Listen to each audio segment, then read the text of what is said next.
So ఇక్కడ first question చూడండి. పంజాబ్ ను బ్రిటిషర్లు స్వాధీనం చేసుకున్నప్పుడు బ్రిటిష్ ఇండియా గవర్నర్ జనరల్ ఎవరు అని చెప్పేసి అడుగుతున్నారు. So who was the governor general of British India when the annexation of Punjab was carried out by the Britishers అని చెప్పి. ఆప్షన్స్ లో Lord Canning, Lord Hardinge, Lord Dalhousie, Lord Ellenborough అని చెప్పేసి ఉన్నారు. సో డైరెక్ట్ గా ఆన్సర్ చూద్దామండి. Answer వచ్చేటప్పటికి option B is the correct answer, Lord Dalhousie. Lord Dalhousie టైంలోనే మనకి పంజాబ్ అనేది బ్రిటిషర్స్ అనెక్సేషన్ చేసుకోవడం జరిగింది. పంజాబ్ ని బ్రిటిషర్స్ సొంతం చేసుకోవడం జరిగింది. యాక్చువల్ గా మనకి 1839 లో పంజాబ్ యొక్క కింగ్ ఎవరైతే ఉన్నారో మనకి రాజా రంజిత్ సింగ్ గారు, ఆయన మరణించడం జరిగింది. So after the death of Raja Ranjit Singh in 1839, so Britishers are started attacking or provoking Punjab ఏరియాగా చెప్పొచ్చు అనమాట. పంజాబ్ ఏరియాని ప్రొవాక్ చేయడం, అటాక్ చేయడం, ఇవన్నీ కూడా మనకి రాజా రంజిత్ సింగ్ తర్వాత ఈయన అక్కడ పవర్ఫుల్ కింగ్ అండ్ లీడర్ గా కూడా చెప్పొచ్చు. ఆయన చనిపోయిన తర్వాతే బ్రిటిషర్స్ ఇంకా పంజాబ్ ని ఆక్యుపై చేసుకునే పనిలో పడ్డారు. సో అలా ఫస్ట్ ఆంగ్లో సిక్ వార్ అనేది జరిగింది. దీని తర్వాత ఫస్ట్ ఆంగ్లో సిక్ వార్ అయిపోయిన తర్వాత మనకు ఒక ట్రీటీని కూడా కన్క్లూడ్ చేసుకున్నారనమాట. సో ట్రీటీ అయిపోయిన తర్వాత ఆ ట్రీటీ ఏదైతే ఉంటుందో ఆ సంధి, సో దాంట్లో కొన్ని మనకి మిస్ మ్యాచెస్ రావడం, వాటిని పంజాబ్ లో ఉన్న కొంతమంది ఒబే చేయకపోవడం, పంజాబ్ రాజ్యానికి సంబంధించి ఇవన్నీ అవ్వడం వల్ల ఫైనల్ గా నెక్స్ట్ లార్డ్ డల్హౌసీ కాలంలో పంజాబ్ ని బ్రిటిషర్స్ అనెక్సేషన్ లోకి తీసుకోవడం జరిగింది. అదే ఇక్కడ ఆన్సర్ అవుతుంది. Option B is the correct answer. So father of మనకి ఇండియన్ రైల్వేస్, భారతదేశ రైల్వే పితామహుడు అని చెప్పేసి కూడా లార్డ్ డల్హౌసీని చెప్పడం జరుగుతుంది అనమాట. అలాగే నెక్స్ట్ వచ్చేటప్పటికి మనకి ఈ రెడ్ ఫోర్ట్ ఉంటది కదా, రెడ్ ఫోర్ట్ లో మనకి లాస్ట్ మొఘల్ కింగ్ ఎవరైతే ఉన్నారో బహదూర్ షా టూ, మొఘల్ చక్రవర్తి లాస్ట్ ఉన్నది బహదూర్ షా టూ, ఆయనని రంగూన్ కి పంపించడం జరిగింది అనమాట. బహదూర్ షా టూ తర్వాత ఇండియాలో అఫీషియల్ గా కింగ్స్ ఉండరని, సో ప్రిన్స్ కి అధికారం అంత ఉండదని, ఇట్లాంటివన్నీ ప్రకటించి రెడ్ ఫోర్ట్ నుంచి మొఘల్స్ ని మొత్తాన్ని కూడా మనకి కంప్లీట్ గా వెకేట్ చేయించిన వ్యక్తి కూడా lord Dalhousie. Widow marriage act అనేది మనకి కానింగ్ వచ్చిన తర్వాత అమలైంది, కానీ ఆ ప్రపోజల్ ని తీసుకొచ్చిన వ్యక్తి కూడా లార్డ్ డల్హౌసీ గాని చెప్తాం. Lord Dalhousie is very famous for the system which is called as a doctrine of lapsi. రాజ్య సంక్రమణ సిద్ధాంతం వల్ల లార్డ్ డల్హౌసీ భారతదేశ చరిత్రలో వన్ ఆఫ్ ద ఇంపార్టెంట్ కీలక రోల్ ని ప్లే చేశారని చెప్పొచ్చు అనమాట, కీ రోల్ ని.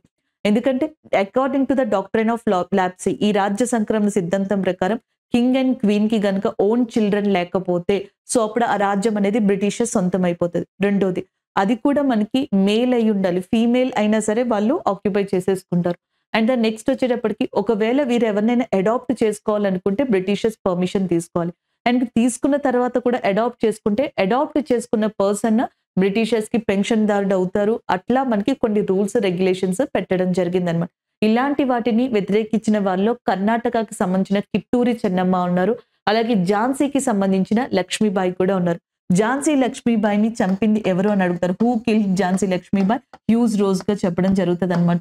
విడో మ్యారేజ్ కావచ్చు, యాక్ట్ కావచ్చు, నెక్స్ట్ మనకి సతీ సాగమనం, సతీ అబాలిషన్ యాక్ట్, దాని తర్వాత next especially doctrine of lapsi, ఇవన్నీ కూడా మనకి 1857 లో రివోల్ట్ కి కారణమయ్యాయి. సిపాయిల తిరుగుబాటుతో పాటు దాంట్లో జమీందార్స్ పార్టిసిపేట్ చేశారు, ఇంకొంతమంది క్లాస్ ఆఫ్ పీపుల్ కూడా పార్టిసిపేట్ చేశారు. దాంట్లో రీజన్స్ లో ఒకటి వచ్చేటప్పటికి సిపాయిల రీజన్ అయితే, ఇంకొకటి ఇండియా యొక్క కల్చర్ సిస్టమ్ లో చాలా చేంజెస్ రావడం అని కూడా చెప్తా ఉంటారు.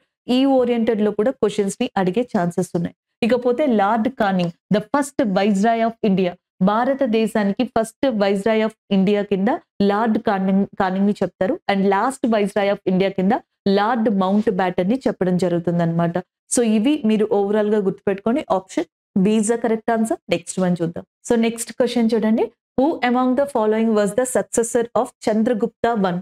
ఈ క్రింది వారిలో చంద్రగుప్త వన్ యొక్క వారసుడు ఎవరు అని చెప్పేసి అడుగుతున్నారు. గుప్తా కింగ్డమ్ అనే దాన్ని ఎస్టాబ్లిష్ చేసిన వ్యక్తిగా శ్రీ గుప్తా అనే పర్సన్ ని చెప్పడం జరుగుతుంది. Founder of Gupta kingdom Shri Gupta అన్నమాట. శ్రీ గుప్తా తర్వాత నెక్స్ట్ దాన్ని రూల్ చేసింది Ghatotkacha. As per that sources,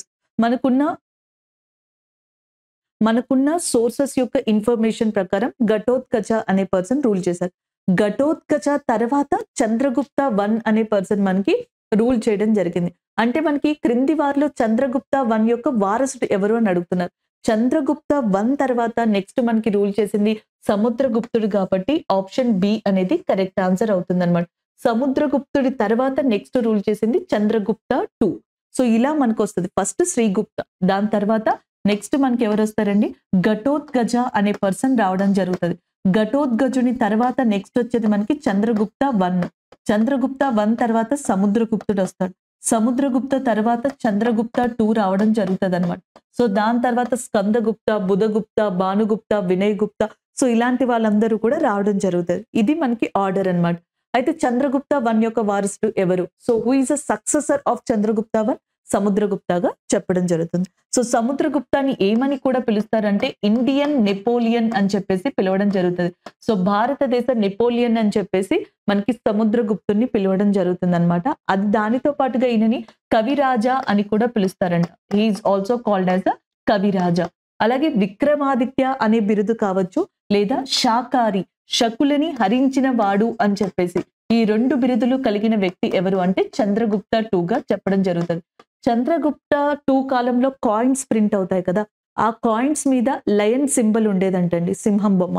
అలాగే మనకి సముద్రగుప్తుడి యొక్క కాయిన్స్ మీదేమో తెరచాప, ఓడ అంటాం కదా, బోట్ కి సంబంధించిన తెరచాప సింబల్ కావచ్చు, అండ్ యాజ్ వెల్ యాజ్ దాంతో పాటుగా వీణా లాంటి సింబల్స్ కూడా దాని మీద ఉన్నట్టుగా చెప్పడం జరిగింది అనమాట. సో ఇవి కొన్ని మనం గుర్తుపెట్టుకోవాల్సినవి. అలాగే విశాఖ దత్త అని చెప్పేసి ఒక పర్సన్ ఉన్నారనమాట. సో ఈ విశాఖ దత్త అనే ఆయన ఒక బుక్ రాశారు. దాని పేరు వచ్చేటప్పటికి మనకి దేవి చంద్రగుప్తం అని చెప్పేసి ఉంటది. ఇది గుప్తా డైనాసిటీ గురించి కొంత ఇన్ఫర్మేషన్ ని ఇవ్వడం జరుగుతుంది. దేవి చంద్రగుప్తం అనేది ఎవరి గురించి ఇన్ఫర్మేషన్ ఇస్తుంది? విశాఖ దత్తుడు రాసింది మనకి మెయిన్ గా ఈ గుప్తా డైనాసిటీ గురించి చెప్తుంది. ఇదే విశాఖ దత్తుడు ఇంకో బుక్ కూడా రాశారనమాట. దాని పేరు వచ్చేటప్పటికి ముద్ర రాక్షస అని చెప్పేసి ఉంటది. ఈ ముద్ర రాక్షసాలో మౌర్య డైనాసిటీ గురించి మనకి మెన్షన్ చేయడం జరుగుతుంది అనమాట. సో ఇవి ఎక్కువగా ఎస్ఎస్సిలో అడిగిన ప్రీవియస్ క్వశ్చన్స్ అని. విశాఖ దత్త రాసిన బుక్స్ కావచ్చు. Next who is known as a Indian Napoleon. So సముద్రగుప్తుని ఇండియన్ నెపోలియన్ అని చెప్పేసి అంటారు. సో శాకారి అని చెప్పేసి శకులని హరించిన వాడు అని చంద్రగుప్త 2ని పిలవడం జరుగుతుంది. ఇలాంటి క్వశ్చన్స్ ని ఎక్కువగా అడగడం జరిగింది. అలాగే నెక్స్ట్ వచ్చేటప్పటికి మనకి ఇక్కడ సముద్రగుప్తుడు ఉన్నారు చూసారా, సముద్రగుప్తుడు కావచ్చు, చంద్రగుప్తుడు 2 కావచ్చు, వీళ్ళకి సంబంధించి కొన్ని ఇన్స్క్రిప్షన్స్ ఉన్నాయన్నమాట, శాసనాలు. ఇందులో సముద్రగుప్తుడికి సంబంధించి చాలా ఇంపార్టెంట్ ఇన్స్క్రిప్షన్ గా అలహాబాద్ ఇన్స్క్రిప్షన్ అనే దాన్ని చెప్పొచ్చు. అలహాబాద్ శాసనం. సో ఇది కొంచెం పొగడ్తతో ఉంటదంట, అందుకని చెప్పేసి దీన్ని అలహాబాద్ ప్రశస్తి శాసనం అని కూడా పిలుస్తారనమాట. ఈ అలహాబాద్ శాసనం అనేది ఫస్ట్ లో మనకి ఉత్తరప్రదేశ్ లోని కౌశంబి అనే ప్రాంతంలో ఉండేది. ఫస్ట్ లో ఈ ఇన్స్క్రిప్షన్ కౌశంబి అనే ప్రాంతంలో ఉండేది. దాని తర్వాత అలహాబాద్ కి షిఫ్ట్ అయింది. ఇలా షిఫ్ట్ చేసిన పర్సన్ ఎవరు అని అడిగారు అనుకోండి, సో మనకి జహంగీర్ అన్నమాట. జహంగీర్ కాలంలోనే ఈ కౌశంబి నుంచి అలహాబాద్ కి ఈ ఇన్స్క్రిప్షన్ ని షిఫ్ట్ చేశారంట. సో ఇది ఒక ఇంపార్టెంట్. అలాగే నెక్స్ట్ దీన్ని ఎవరు వేయించారు, ఇట్లాంటివి కూడా అడుగుతా ఉంటారు. సముద్రగుప్తుని యొక్క ఎవరైతే మినిస్టర్ ఉంటారో సో ఆయనే ఈ ఇన్స్క్రిప్షన్ ని వేయించారు. బట్ రాసింది అంటే ఈ శాసనాన్ని రచించింది మాత్రం తిలబట్టుగా చెప్పడం జరుగుతుంది. ఇది దానికి సంబంధించిన ఇన్ఫర్మేషన్. అలాగే అలహాబాద్ ఇన్స్క్రిప్షన్ తో పాటుగా సముద్రగుప్తునికి సంబంధించి బీహార్ లో నలంద ఇన్స్క్రిప్షన్ అనేది కూడా ఉంటది. నలంద ఇన్స్క్రిప్షన్ ఇండియాలో ఓల్డెస్ట్ యూనివర్సిటీ, భారతదేశంలో అతి పురాతనమైన విశ్వవిద్యాలయంగా నలంద యూనివర్సిటీ అనే దాన్ని చెప్తాం. ఈ నలంద యూనివర్సిటీని ఎవరు కన్స్ట్రక్ట్ చేయించారు అంటే కుమారగుప్త 1 అని చెప్పేసి ఉంటారు. ఈ కుమారగుప్త 1ని మనకి ఈ నలంద యూనివర్సిటీని కన్స్ట్రక్ట్ చేయించారు. Oldest university in the world Takshashila. Oldest university in India Nalanda. నలందతో పాటుగా విక్రమశీల యూనివర్సిటీ కూడా ఉంటది, అది బీహార్లోనే లొకేట్ అయి ఉందన్నమాట. అలాగే నెక్స్ట్ వచ్చేటప్పటికి ఈ నలంద శాసనంలో ఏంటంటే అగ్రహారాస్ ఏవైతే ఉంటాయో వాటి గురించి మెన్షన్ చేశారనమాట. అలాగే నెక్స్ట్ గయా శాసనం అని చెప్పేసి ఇంకొకటి, ఇది కూడా సముద్రగుప్తుడికి సంబంధించింది. ఇందులో మనకి శ్రీలంక యొక్క కింగ్ అయిన ఎవరైతే మనకి మేఘవర్మన్ అనే పర్సన్ ఉంటారో ఆయన గయాలో బుద్ధిజానికి సంబంధించి ఒక కన్స్ట్రక్షన్ చేయిస్తుంటే దానికి ఒక విలేజ్ ని దానం ఇచ్చినట్టుగా, ఒక విలేజ్ ని డొనేట్ గా ఇచ్చినట్టుగా ఈ శాసనంలో మెన్షన్ చేసింది అనమాట. సో ఎందుకంటే గయాలో మనకి బుద్ధుడికి సంబంధించిన ఇంపార్టెంట్ ప్లేసెస్, ఈవెంట్స్ కూడా ఉన్నాయన్నమాట. అందుకని ఇక్కడ ఒక కన్స్ట్రక్షన్ ని కూడా చేయించడం జరిగింది. బుద్ధిజానికి మెయిన్ కన్స్ట్రక్షన్ గా దేన్ని చెప్తారంటే స్తూప అనే దాన్ని చెప్తారు. దాని తర్వాత చైత్య అనే దాన్ని కూడా చెప్పడం జరుగుతుంది. దాని తర్వాత విహారాస్ అనే దాన్ని చెప్తారు. విహారాస్ అంటే రెస్టింగ్ ప్లేసెస్ అన్నమాట, విశ్రాంతి తీసుకునేవి. చైత్యాలంటే మనకి ప్రేయర్ హాల్స్ గా చెప్తాం. స్తూపాస్ అంటే బుద్ధుని యొక్క ఏవైతే అవశేషాలు ఉన్నాయో దాన్ని స్తూపాగా చెప్పడం జరుగుతుంది. సాంచి స్తూప, సారనాథ్ స్తూప ఇలాంటివన్నీ కూడా ఇంపార్టెంట్ గా చెప్తాం. ఇవి కాకుండా మధ్యప్రదేశ్లో మనకి ఎర్రన్ శాసనం అని చెప్పేసి ఉందంట. ఇది మధ్యప్రదేశ్లో ఉందన్నమాట. సో దీన్ని వచ్చేటప్పటికి మనకి భానుగుప్త, ఈ గుప్తాస్ లోనే ఇంపార్టెంట్ కింగ్ అయిన భానుగుప్త అనే పర్సన్ ఈ శాసనాన్ని వేయించారు. ఈ శాసనం కొంచెం ఇంట్రెస్టింగ్ గా ఉంటుంది. ఎందుకంటే ఈ శాసనం మనకి మొట్టమొదటిసారిగా సతీ సాగమనాన్ని గురించి ఎక్స్ప్లెయిన్ చేసిందంట. సతీ సాగమనాన్ని నిషేధించాలని కృషి చేసిన వ్యక్తి ఎవరు? Who contributed to abolition of sati in India అంటే that is the Raja Rammohan Roy. Who given that sati abolition act in India? Who introduced?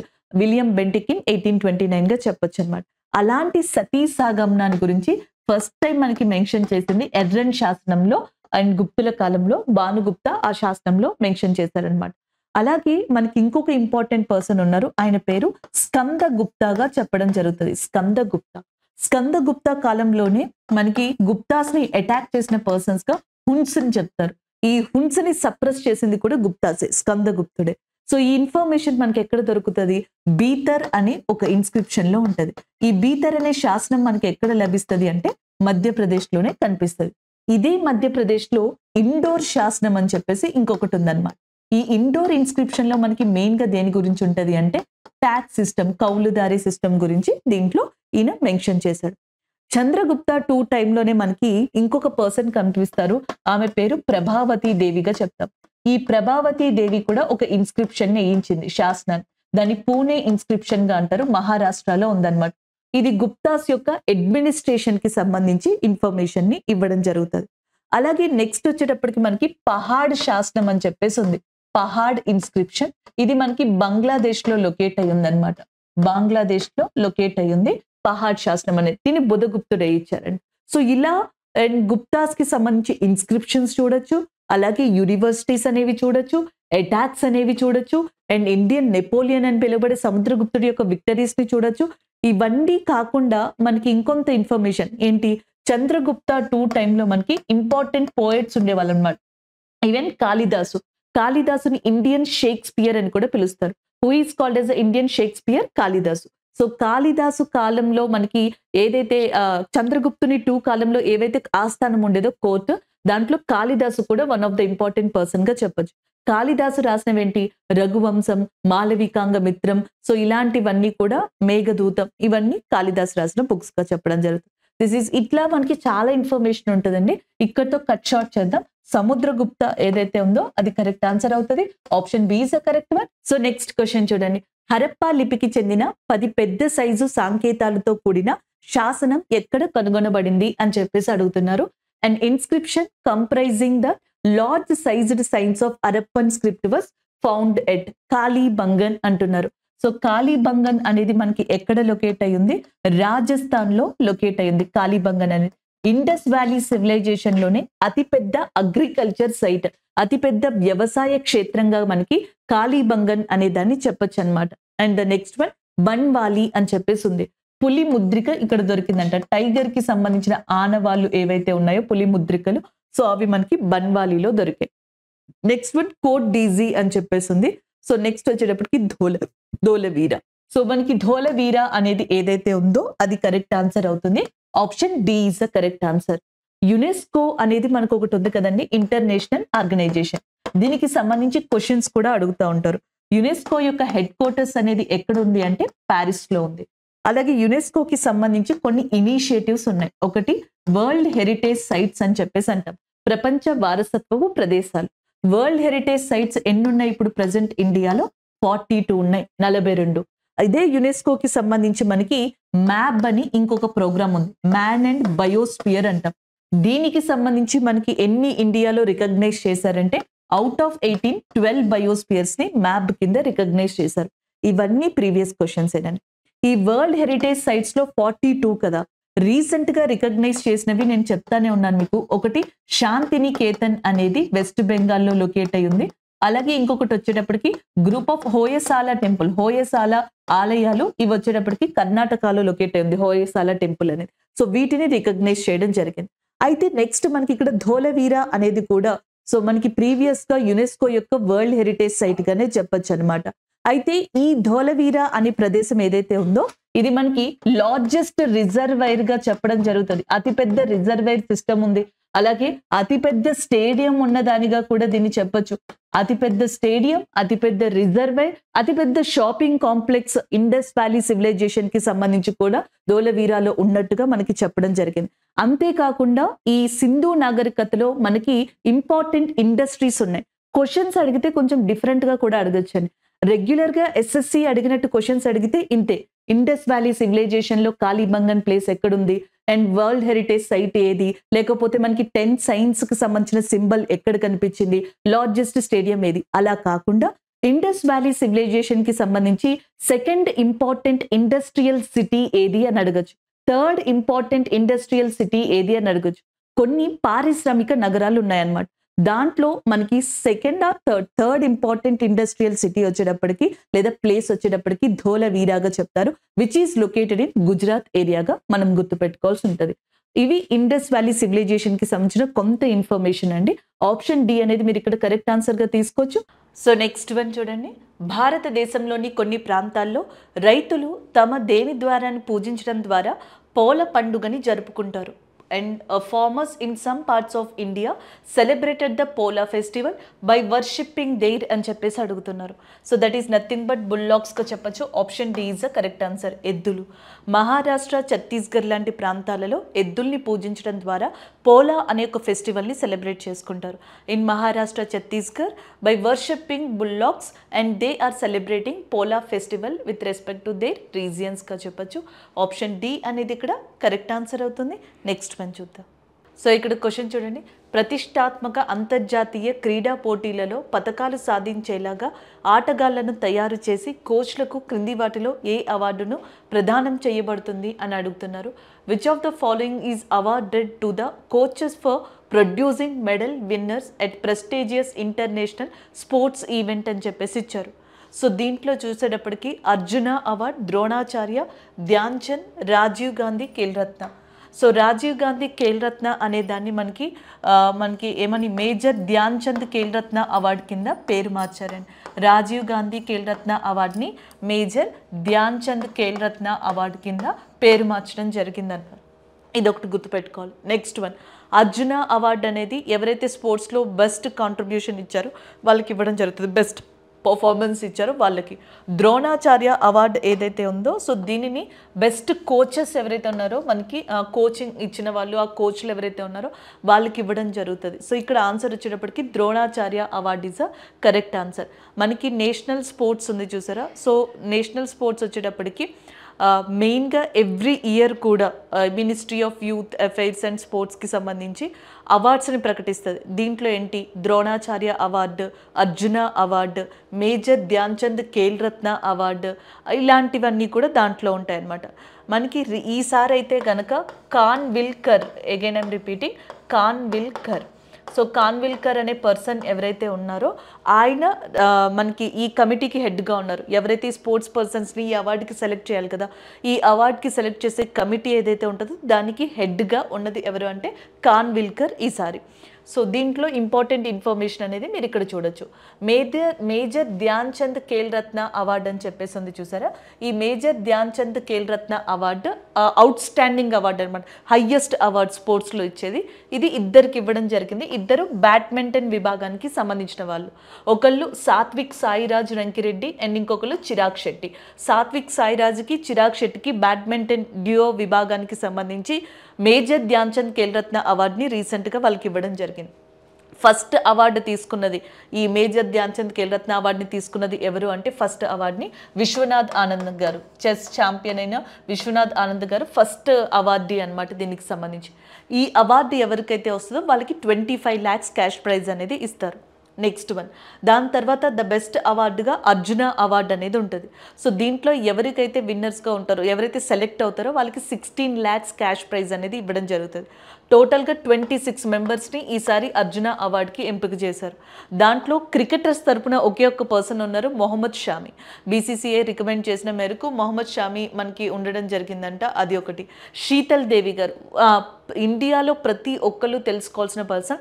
ముఖ్యంగా మనం ఎగ్జామ్స్కి ప్రిపేర్ అవుతూ ఉంటాం కాబట్టి ఒక మంచి ఇన్స్పిరేషన్గా శీతల్ దేవి గారిని చెప్పచ్చు. ప్రపంచంలో ఫస్ట్ టైం 2 చేతులు లేవండి ఈమెకి, ఆర్మ్స్ లేకుండా ఓన్లీ కాళ్ళతోటి ఆర్చరీ ఆడిన పర్సన్ ఈమె. అండ్ ఆడి మెడల్ని తీసుకొచ్చారు ఇండియాకి శీతల్ దేవి గారు. ఆమెకి కూడా రావడం జరిగింది అర్జున అవార్డు. అలాగే ఉషు గేమ్కి సంబంధించి రోషి బినా దేవి గారికి కూడా వచ్చింది. ఇలా చాలా మంది ఉన్నారు దీంట్లో. బ్లైండ్ క్రికెటర్కి కూడా ఒక పర్సన్కి రావడం జరిగింది Arjuna awards. So Arjuna award, దాని తర్వాత మేజర్ ధ్యాన్ చంద్ ఖేల్ రత్న తర్వాత కోచ్కి సంబంధించి ద్రోణాచార్య అవార్డు ఇస్తారు. దీంట్లో జస్ప్రీత్ సింగ్ గారు గోల్ఫ్కి సంబంధించి అందుకున్నారు. భాస్కరన్ గారు కబడ్డీకి సంబంధించి, జయంత్ కుమార్ గారు టేబుల్ టెన్నిస్కి సంబంధించి. సో జస్ప్రీత్ గారేమో గోల్ఫ్కి, భాస్కరన్ గారేమో కబడ్డీకి, తర్వాత నెక్స్ట్ వచ్చేటప్పటికి మనకి జయంత్ కుమార్ గారు టేబుల్ టెన్నిస్కి అందుకోవడం జరిగింది. సో ఇవి ధ్యాన్ చంద్కి సంబంధించి మిగతా వాటికి సంబంధించిన ఇంపార్టెంట్ ఇన్ఫర్మేషన్గా చెప్పచ్చు. ఆప్షన్ బి ఏదైతే ఉందో అది కరెక్ట్ ఆన్సర్ అవుతుంది. నెక్స్ట్ వన్, భారతీయ పండుగ ఓనంని కేరళలో ఎన్ని రోజులు జరుపుకుంటారు? ఇలాంటి క్వశ్చన్స్ చూడండి. ఎందుకంటే మనం ఎప్పుడు కేరళ అంటే ఓనం అని చెప్పేసి గుర్తుపెట్టుకుంటాం, కానీ ఎన్ని డేస్ సెలబ్రేట్ చేసుకుంటారు అని అడుగుతున్నారు. సాధారణంగా ఓనంని 10 days జరుపుకుంటారనమాట. ఈ న్యూ ఇయర్ సెలబ్రేషన్స్ లాంటివిగా చెప్పొచ్చు అనమాట. వాళ్ళకి సంబంధించి కొత్త సంవత్సరానికి సంబంధించిన ఫెస్టివల్ అనమాట. న్యూ ఇయర్ని ఎస్పెషల్లీ కేరళలో ఏమని చెప్పేసి పిలుస్తారంటే విషు అని చెప్పేసి పిలుస్తారంట. న్యూ ఇయర్ డేని కేరళలో విషు అని చెప్పేసి పిలుస్తారు. సో టోటల్గా ఇలాంటి సెలబ్రేషన్స్ ఓనం పేరు మీదుగా 10 రోజులు కేరళలో సెలబ్రేట్ చేసుకోవడం జరుగుతుంది. 2011 సెన్సస్ ప్రకారం, అకార్డింగ్ టు 2011 సెన్సస్, ఇండియాలో హైయెస్ట్ జెండర్ రేషియో ఉన్న స్టేట్ ఏది అని అడిగితే దట్ ఈస్ నథింగ్ బట్ కేరళగా చెప్పచ్చు. ఇది ఒక పాయింట్ అండి. అలాగే హైయెస్ట్ లిటరసీ ఉన్న ఏరియాగా కూడా, అక్షరాస్యత ఉన్న స్టేట్గా కూడా మనం కేరళని చెప్పడం జరుగుతుంది. అది ఒకటి. సో ఈ రెండు 2011 సెన్సస్కి సంబంధించి. అలాగే ఇంపార్టెంట్ లేక్ వచ్చేటప్పటికి వెంబనాథన్ లేక్ అని చెప్పేసి ఉంది కేరళలో. ఇది చాలా ఫేమస్గా చెప్తాం. బోట్ రేస్ నేను ఇందాకలే చెప్పాను, వల్లంకల్లి. హిల్ స్టేషన్ వచ్చేటప్పటికి మున్నార్ అనే హిల్ స్టేషన్ ఉంది, అది చాలా ఇంపార్టెంట్. శబరి ఏదైతే ఉంటుందో మనకి శబరిగిరి టెంపుల్, అండ్ నెక్స్ట్ వచ్చేటప్పటికి ఇంకొకటి మనకి అనంత పద్మనాభ స్వామి టెంపుల్, ఇవన్నీ కూడా కేరళలో చాలా ఫేమస్గా చెప్పడం జరుగుతుంది. ఎరవీకులం నేషనల్ పార్క్ అనేది కూడా ఇక్కడ ఫేమస్ అండి. అలాగే సైలెంట్ వ్యాలీ నేషనల్ పార్క్ అని చెప్పేసి ఉంది. సో అక్కడ పెరియార్ నది దగ్గర లొకేట్ అయ్యింది కేరళలో. అగస్యామలై అనేది కేరళలో ఉన్న బయోస్పియర్. విజయన్ గారు ఎవరైతే ఉన్నారో, పిన్నారి విజయన్ చీఫ్ మినిస్టర్గా ఉన్నారు. మొహమ్మద్ ఆరిఫ్ ఖాన్ గారు కేరళకి సంబంధించిన గవర్నర్గా ఉన్నారు. కేరళలో ఇంపార్టెంట్ పోర్ట్ ఓడరేవుగా కొచ్చిన్ ఓడరేవు అని చెప్తాం. అండ్ కోస్టల్ ఏరియాగా మల్బార్ కోస్టల్ ఏరియాని చెప్పడం జరుగుతుంది. సో ఇవి ఇంపార్టెంట్ ఇన్ఫర్మేషన్ దీనికి సంబంధించి. నెక్స్ట్ వన్ చూద్దాం. సో నెక్స్ట్ వచ్చేటప్పటికి రాజ్యాంగ ప్రవేశికలోని ఈ క్రింది పదాలలో ఏ పదం భారతదేశాన్ని పూర్తి రాజకీయ స్వేచ్ఛను కలిగి ఉన్న మరియు అత్యున్నత అధికారం కలిగి ఉన్న దేశంగా వివరిస్తుంది అని చెప్పేసి అడుగుతారు. Which of the following words in preamble of the Constitution describes India as a country having complete political freedom by and being the supreme authority అని చెప్పేసి ఇక్కడ వర్డ్స్ ఇచ్చారు. మనకి ప్రియాంబుల్ అంటే ప్రవేశిక అంటాం. కాన్స్టిట్యూషన్కి సంబంధించి సింపుల్గా అసలు మన రాజ్యాంగం ఏం చెప్తుంది, డేట్ ఆఫ్ అడాప్షన్ ఏంటి, ఇవన్నీ ప్రియాంబుల్లో కనిపిస్తూ ఉంటాయి. ఈ ప్రియంబుల్లో సెక్యులర్ అనే వర్డ్ ఉంటుంది. ఆల్ రిలీజియన్స్ ఆర్ ఈక్వల్, అన్ని మతాలు ఒక్కటే అన్నట్టుగా సెక్యులర్ అనే పదం ఉంటుంది అనమాట. దీనికి ఎగ్జాంపుల్గా ఒక్కొక్కసారి యూనిఫామ్ సివిల్ కోడ్ లాంటివి చెప్పడం, యూనిఫామ్ సివిల్ కోడ్ని ఆర్టికల్ 44లో ఉందని చెప్పడం, దీన్ని గోవా అడాప్ట్ చేసుకుంది, ఇప్పుడు ఉత్తరాఖండ్ కూడా తీసుకురాబోతుందని చెప్పడం, ఇవన్నీ చూస్తూ ఉంటాం. నెక్స్ట్ వన్ సోషలిస్ట్ అనమాట. సోషలిస్ట్ అండ్ సెక్యులర్ అనే పదాలని మనకి తర్వాత కాలంలో యాడ్ చేశారు. ఫస్ట్ ప్రియంబుల్ని ఇంట్రడ్యూస్ చేసినప్పుడు సోషలిస్ట్, సెక్యులర్, సామ్యవాద, లౌకిక అనే అంశాలు లేవు, కానీ తర్వాత వచ్చాయి. ఇండియా లాంటి కంట్రీలో సెక్యులర్ అనేది ఒక ఛాలెంజింగ్ విషయంగా చెప్పచ్చు. మోస్ట్ ఆఫ్ ద కంట్రీస్లో ఎలా ఉంటుందంటే, ఫర్ ఎగ్జాంపుల్ యూఎస్ఏ తీసుకుంటే dominated religion, single dominated religion కనిపిస్తూ ఉంటుంది. సో మైనర్గా, చాలా మైనర్గా కొన్ని 1 or 2 రిలీజియన్స్ ఉంటాయి. సో యూరోప్ కంట్రీస్లో కూడా మ్యాక్సిమం అలానే కనిపిస్తుంది. ఇండియాలోకి వచ్చేటప్పటికి డిఫరెంట్ కైండ్ ఆఫ్ రిలీజియన్స్, వాటికి సంబంధించిన ఎమోషన్స్ కావచ్చు, వాటికి సంబంధించిన కల్చరల్ ఐడెంటిటీ, ఫాలోస్, రూల్స్, ఇవన్నిటినీ కూడా గవర్నమెంట్ బ్యాలెన్సింగ్గా తీసుకెళ్ళాలి. అందుకనే సో సెక్యులర్ అనేది ఇండియాలో వన్ ఆఫ్ ద ఛాలెంజింగ్ వర్డ్గా చెప్పొచ్చు. సోషలిస్ట్, సో సామాజిక పరంగా అందరూ ఒకేలా ఉండాలి అనేది దాని యొక్క ఉద్దేశం. 1970s ఆ టైంలో ఇందిరాగాంధీ గారు ప్రైమ్ మినిస్టర్గా వచ్చిన తర్వాత గరీబీ హఠావో లాంటి నినాదాలతో ఇండియాలో చాలా ప్రోగ్రామ్స్ని ఇనిషియేటివ్ చేశారు. సో ఆ టైంలో ఎక్కువగా సొసైటీ ఓరియంటెడ్, సొసైటీ డెవలప్మెంట్ వైపుగా ఎక్కువగా గవర్నమెంట్ దృష్టి సరించిందని చెప్పొచ్చు. బట్ నెగిటివ్ ఆస్పెక్ట్స్ ఉన్నా సరే, అదే టైంలో వచ్చింది మనకి సోషలిస్ట్ అనే వర్డ్. ఆ రెండు అప్పుడు వచ్చాయి. డెమోక్రటిక్, సోవరిన్ అని చెప్పేసి ఉన్నాయి. ప్రజల చేత, ప్రజల కొరకు, ఇట్లాంటివి ప్రజాస్వామ్యంలో మనం మాట్లాడుతూ ఉంటాం. సో మనం డైరెక్ట్గానే కదా ఎంపీస్ని, ఎమ్మెల్యేస్ని ఎన్నుకుంటాం. మనం ఎన్నుకున్న ఎంపీ, ఎమ్మెల్యేలే కదా indirect elections, president of India, vice president of India లాంటి వాళ్ళని ఎన్నుకుంటారు. సో కాబట్టి మంది ప్రజాస్వామ్య దేశంగా చెప్పొచ్చు. ఆ పదంలో అది వస్తుంది. ఒక కంట్రీ కంప్లీట్గా ఫ్రీడమ్ని కలిగి ఉంది, దానికి సంబంధించిన మోటో ఆఫ్ గవర్నమెంట్ని అది చూస్ చేసుకుంటుంది. డెమోక్రటిక్ అనా, లేకపోతే ఇంకొకటనా, ఫెడరల్ స్ట్రక్చర్ అన్నా, ఏదైనా సరే ఒక కంట్రీకి చూస్ చేసుకోవాలంటే అది పొలిటికల్గా ఫ్రీ అయి ఉండాలి.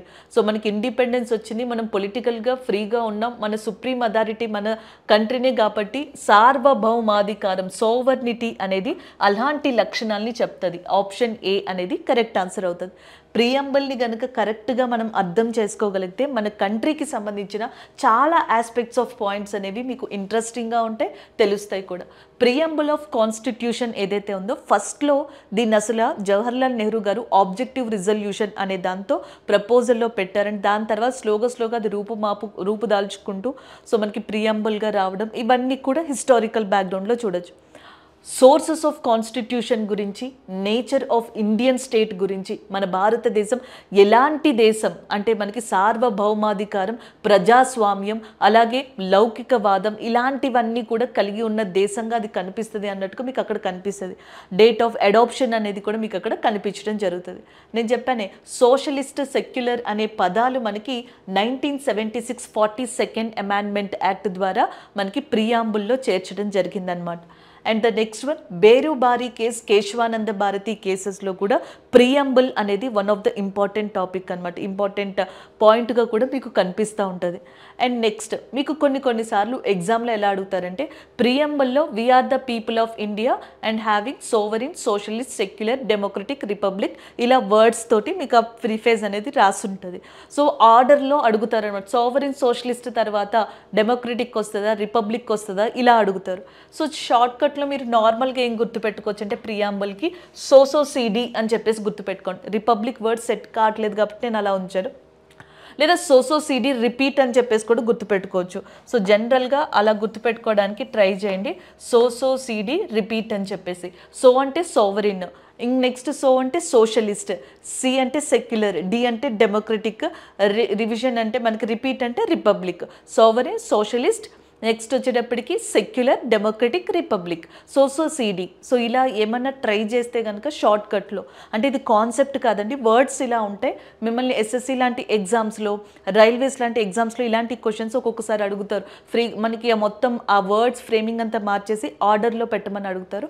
ఆ టైంలో ఇది మీకు యూజ్ అయ్యే ఛాన్సెస్ ఉన్నాయి. సో ఇది ప్రియాంబుల్కి సంబంధించిన కొంత ఇన్ఫర్మేషన్. ఆప్షన్ ఏ అనేది కరెక్ట్ ఆన్సర్ అవుతుంది. అలాగే ఇందులో ఇంకా మనకి ఈక్వాలిటీ, ఫెటర్నిటీ, జస్టిస్, సో ఇలా లిబర్టీ, ఇలాంటివి కూడా ఉంటాయన్నమాట. ఒకసారి ఆ వర్డ్స్కి సంబంధించిన మీనింగ్ అనేది చూసుకుంటూ ఉండండి. మనకి సాధారణంగా లిబర్టీ అని చెప్పేసి ఉంటుంది, స్వేచ్ఛ. ప్రియాంబుల్లో లిబర్టీ అంటే స్వేచ్ఛగా మీరు అనుకున్నది ఏదైనా సరే ఇండియాలో చెయ్యొచ్చు, మాట్లాడచ్చు, ఇలా ఉంటాయి. కాకపోతే అది ఇష్టానుసారంగా ఉండదు. It's not completely up to that individual person. And ఇది ఇక్కడ డిఫరెంట్ అండి. According to law, by law. So మనకి ఏదైతే చట్టం ఉందో, చట్టం ద్వారా ఉందో, చట్టంతో చేయబడి ఉందో దానికి అనుగుణంగా మీరు లిబర్టీ అనేదాన్ని యూజ్ చేసుకోవచ్చు, మీ ఫ్రీడమ్ అనేదాన్ని యూజ్ చేసుకోవచ్చు. అది ఇక్కడ లిబర్టీ అంటే అర్థం. సోదర సమానత్వం, నెక్స్ట్ వచ్చేటప్పటికి ఈక్వాలిటీ, అందరూ, జస్టిస్, ఇవన్నీ ఆ వర్డ్స్ మీనింగ్స్ చూసుకోండి. కొన్నిసార్లు టూ టఫ్ ఇచ్చినప్పుడు ప్రియంబుల్లో అలాంటివి ఒకసారి మనకి మీనింగ్గా ఏర్పరిచి ఇవ్వడం జరుగుతుంది. సో ఇక్కడ ఆప్షన్ ఏ అనేది కరెక్ట్ ఆన్సర్ అవుతుందండి. నెక్స్ట్ వన్, సమాచార హక్కు చట్టం ఒక చట్టానికి మంచి ఉదాహరణ మరియు ఇది పనిచేయడానికి ఎక్కువగా అవకాశాన్ని కలిగి ఉంటుంది. ఎందుకంటే the right to information act is a good example of law and it has more chances of working because right to information act అనే దాన్ని 2005లో తీసుకొచ్చారు. 2005లో సమాచార హక్కు చట్టాన్ని తీసుకొచ్చారు. ఎందుకంటే మనకి కాన్స్టిట్యూషన్లో పార్ట్ 3 అనేది ఉంటుంది కదా, ఈ పార్ట్ 3లో ఆర్టికల్ 12 నుంచి 35 మధ్యలో ఫండమెంటల్ రైట్స్ ప్రాథమిక హక్కులు అనేవి ఉంటాయి. ఈ ప్రాథమిక హక్కుల్లో 19 క్లాస్ 1 సబ్ క్లాస్ ఏ, ఆర్టికల్ 19 క్లాస్ 1 సబ్ క్లాస్ ఏ అనే ఒక ఆర్టికల్ ఉంటుంది. సో 19 ఆర్టికల్ అంటే ఏంటి? స్వేచ్ఛ హక్కు, రైట్ టు ఫ్రీడమ్ అనేది. దాంట్లో ఇంకా మనకి సబ్ ఆర్టికల్స్ అంటే ఇంకా ఆర్టికల్స్ ఉంటాయి. ఏం ఆర్టికల్స్ ఉంటాయి? మనకి ఆయుధాలు లేకుండా అందరూ గుమ్మిగూడొచ్చని, right to assemble without arms, right to settle in any place of India. So ఇలాంటివి ఉంటాయి చూసారా, అవన్నీ దీంట్లో మెన్షన్ చేసి ఉంటాయి.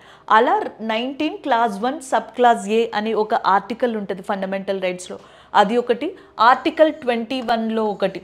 ఈ రెండిట్లో కూడా ఏంటంటే మనకి సమాచారం ఏదైతే ఉందో అది నెసెసరీ, అది ఇండియన్ సిటిజన్స్కి చాలా అవసరం. గవర్నమెంట్ ఏం, ఫర్ ఎగ్జాంపుల్ గవర్నమెంట్ చెప్తాను, గవర్నమెంట్ ఏం చేస్తుంది, గవర్నమెంట్కి సంబంధించి అసలు ప్రొసీజర్ ఎలా జరుగుతున్నాయి, ఏ చట్టాన్ని ఎలా యూజ్ చేస్తున్నారు, రీసోర్సెస్ ఏంటి, ఇవన్నీ కూడా గవర్నమెంట్ నుంచి వచ్చే సమాచారం అనేది ప్రతి సిటిజన్కి అవసరం. అండ్ అది ఇంపార్టెంట్ కూడా, గవర్నమెంట్కి సిటిజన్కి చెప్పాల్సిన బాధ్యత కూడా ఉంటుంది. ఇలా మీనింగ్ వచ్చేలాగా ఆ ఆర్టికల్స్లో మనకి మెన్షన్ చేసి ఉంటుంది ఇన్ఫర్మేషన్ గురించి. సో ఇప్పుడు అందుకని రైట్ టు ఇన్ఫర్మేషన్ యాక్ట్ని తీసుకురావడానికి మెయిన్ రీజన్స్ కూడా అవే. సో ఫండమెంటల్ రైట్సే ఇండైరెక్ట్గా మనకి పుష్ చేస్తుంది ఇలాంటి దాన్ని తీసుకురమ్మని. ఎందుకు చట్టంగా తీసుకురాకూడదన్న ఉద్దేశంతో రైట్ టు ఇన్ఫర్మేషన్ యాక్ట్ని ఇంకొన్ని కాజన్స్తో కలిపి మనకి తీసుకొచ్చారు 2005లో. ఇది ఎందుకు యూజ్ అవుతుంది? ఇది మోసాలపై జరిమానాలను సులభతరం చేస్తుందంట. Next one, it acts an enemy of democracy. ఇది ప్రజాస్వామ్యానికి శత్రువులా పనిచేస్తుంది. It supplements laws that encourage corruption. ఇది అవినీతిని ప్రోత్సహించే చట్టాలని భర్తీ చేస్తుంది. And it empowers people to find out what is happening in the government. So ఇది ప్రభుత్వంలో ఏమి జరుగుతుందో తెలుసుకోవడానికి ప్రజలకి అధికారం ఇస్తుంది అన్నది చూసారా, అది కరెక్ట్ ఆన్సర్ అవుతుంది. మీకు ఫర్ ఎగ్జాంపుల్ నార్మల్గా చెప్తున్నాం, జిఎస్టీ గురించి ఒక ప్రపోజల్ వచ్చింది 2017లో. జిఎస్టీ తీసుకొచ్చారు. అసలు ఎంత జిఎస్టీ అనేది కలెక్ట్ చేశారు, దాన్ని ఎట్లా ఖర్చు పెట్టారు, దాన్ని ఎట్లా తీసుకున్నారు, సో ఈ ఇన్ఫర్మేషన్ అంతా మీకు ఇండివిజువల్గా రైట్ టు ఇన్ఫర్మేషన్ యాక్ట్ ప్రకారం మీరు తెలుసుకోవచ్చు. ఆధార్కి సంబంధించిన ఇన్ఫర్మేషన్ రైట్ టు ఇన్ఫర్మేషన్ ప్రకారం తెలుసుకోవచ్చు. ఒక ప్రాజెక్ట్కి 200 crores government of India allocate చేసిందంటే ఎలా అలొకేట్ చేసిందని రైట్ టు ఇన్ఫర్మేషన్ యాక్ట్ ద్వారా తెలుసుకోవచ్చు. అది తెలుసుకోవడం వల్ల ఏమవుతుంది అంటే మనకి మోసాలు ఏవైతే ఉన్నాయో అవి తగ్గిపోతాయి, ట్రాన్స్పరెన్సీ అనేది ఎక్కువగా పెరుగుతుంది. సో థియరిటికల్గా ప్రాక్టికల్గా పక్కన పెడితే థియరిటికల్గా చెప్తున్నాను, ట్రాన్స్పరెన్సీ అనేది పెరుగుతుంది. సో నెక్స్ట్ వచ్చేటప్పటికి మనకి అసలు ఏం జరుగుతుంది అనేది తెలుస్తుంది. ప్రజాస్వామ్య దేశం అంటే దాని లక్షణం అదే కదా, ప్రజలకి గవర్నమెంట్ ఏం చేస్తుంది, తను ఎంచుకున్న గవర్నమెంట్ అనేది తెలియాలి అంటే ఇన్ఫర్మేషన్ అనేది ఉండాలి. సో ఇదంతా ఎందుకు చెప్పాం? ఇలా చెప్తే రైట్ టు ఇన్ఫర్మేషన్ యాక్ట్ 2005 అది ఎలా ఇచ్చినా సరే మీరు పెట్టేటట్టు ఉండాలి. సో అందుకని ఇన్ఫర్మేషన్ ఇక్కడ మీకు చెప్పడం జరిగింది. ఆప్షన్ మనకి D is the correct answer. So next one children, the acceleration of an object is said to be when an object travels in a straight line and its velocity increases, so equal or decreases by equal amount in equal interval of time. So ఇక్కడ మనకి జనరల్గా acceleration of అన్ ఆబ్జెక్ట్కి సంబంధించి అడుగుతున్నారు. So మనకి ఏదైతే ఒక వస్తువు అనేది సరళ రేఖలో ప్రయాణిస్తుందో, సో దాని వేగం అనేది సమాన వ్యవధిలో సమాన పరిమాణంలో పెరిగినా లేదా తగ్గినా ఒక వస్తువు యొక్క త్వరణం అనేది ఎలా ఉంటుంది అని చెప్పేసి అంటున్నారు. యూనిఫామ్గా ఉంటుందండి. సో ఇక్కడ యూనిఫామ్ వెలాసిటీలో మనం మాట్లాడుతున్నాం అనమాట. రేట్ ఆఫ్ చేంజ్ ఆఫ్ వెలాసిటీని జనరల్గా మనకి ఏమని చెప్తాం? యాక్సలరేషన్గా చెప్పడం జరుగుతుంది అనమాట. So rate of change of వెలాసిటీని దాంట్లో మనకి జనరల్గా ఇక్కడ యూనిఫామ్ ఇక్కడ చూడొచ్చు, the acceleration of an object is said to be uniform when an object travels in a straight line and its velocity increases or decreases by equal amount in equal interval of time. సమాన టైంలో సమాన కాలంలో మనకి సమాన దూరంలో ఒక వస్తువు అనేది మనకి ఒకే వెలాసిటీతో వెళ్తున్నప్పుడు, సేమ్ వెలాసిటీతో వెళ్తున్నప్పుడు ఆ యాక్సలరేషన్ అనేది ఎలా ఉంటుంది అంటే యూనిఫామ్లో ఉంటుంది అన్నట్టుగా ఇక్కడ అర్థం అనేది వస్తుంది అనమాట. ద నెక్స్ట్ వన్, క్రింది వాటిలో ఏ నియామకాన్ని ఒక వస్తువు నిశ్చల స్థితిలో లేదా సరళ రేఖలో ఏకరీతి చలనంలో ఉంటుంది అని ఆ స్థితిని ప్రయోగించి శక్తి ద్వారా మార్చగలం అని వివరించచ్చు వివరించవచ్చు అని అడిగారు. Which of the following laws can be explained as an object remains in a state or rest or uniform motion in a straight line unless compare to the change of that state by and applied force. ఇక్కడ న్యూటన్కి 3 laws ఉన్నాయి కదా, Newton's first law, Newton second law, Newton third law అంటాం. ఒక object ఏదైతే ఉంటావో ఒక వస్తువు, సో అది ఎప్పుడు కూడా మనకి ఫోర్స్ని దాని మీద అప్లై చేయనంత వరకు, until or unless we are not applied any external forces on a particular object. So ఆ ఆబ్జెక్ట్ అనేది ఎయిదర్ రెస్ట్లో ఉంటే రెస్ట్లోనే ఉంటుంది, లేదా మూవ్ అవుతా ఉంటే మూవ్ అవుతానే ఉంటుంది అనమాట. సో అదే న్యూటన్స్ ఫస్ట్ లాలో మీకు చెప్పబడింది. ఇక్కడ కూడా చూడండి, an object remains in a state of rest or uniform motion in a straight line unless compelled to change the state by an applied force గా చెప్పడం జరుగుతుంది. న్యూటన్ సెకండ్ లా వచ్చేటప్పటికి మాస్ అండ్ యాక్సలరేషన్ లేదా మొమెంటమ్కి సంబంధించి మెయిన్గా రిలేషన్ అనేది చెప్తుంది అనమాట Newton second law. Newton third law there is a equal and opposite reaction గురించి చెప్పడం జరుగుతుంది. So next first law of thermodynamics అనేది దేనికి సంబంధించింది? ఉష్ణగతి నియమం అనేది. ఫస్ట్ లా థెర్మోడైనమిక్స్ అనేది ఏం చెప్తుంది అంటే, సో మనకి ఎప్పుడు కూడా యూనివర్స్లో ఎనర్జీ అనేది కాన్స్టెంట్గా ఉంటుంది. రెండు బాడీస్ మధ్య హీట్ అనేది ట్రాన్స్ఫర్ అయినప్పటికీ, ఒక బాడీ రిలీజ్ చేయడం, ఇంకొక బాడీ అబ్జర్వ్ చేసుకోవడం, ఇలాంటివి చేసినప్పటికీ ఎప్పుడు కూడా ఎనర్జీ అనేది కాన్స్టెంట్గా ఉంటుంది అన్న ఉద్దేశంతో ఫస్ట్ లా ఆఫ్ థెర్మోడైనమిక్స్ అనేది దాని యొక్క స్టేట్మెంట్ని చెప్పడం జరుగుతుంది. సో ఇక్కడ అడిగిన క్వశ్చన్కి పర్ఫెక్ట్గా సరిపోయే ఆన్సర్ ఏది అంటే ఫస్ట్ లా ఆఫ్ థెర్మోడైనమిక్స్, కాబట్టి ఆప్షన్ బి అనేది కరెక్ట్ ఆన్సర్ అవుతుంది. సో నెక్స్ట్ క్వశ్చన్ చూడండి, నీటిలో క్లోరిన్ మాత్రలు లేదా దేన్ని జోడించడం ద్వారా క్లోరినేషన్ జరుగుతుంది అని చెప్పేసి అడుగుతున్నారు. Chlorination is done by adding chlorine tablets or which to that water. Baking soda, turmeric powder, common salt, bleaching powder అని చెప్పేసి ఉన్నాయి.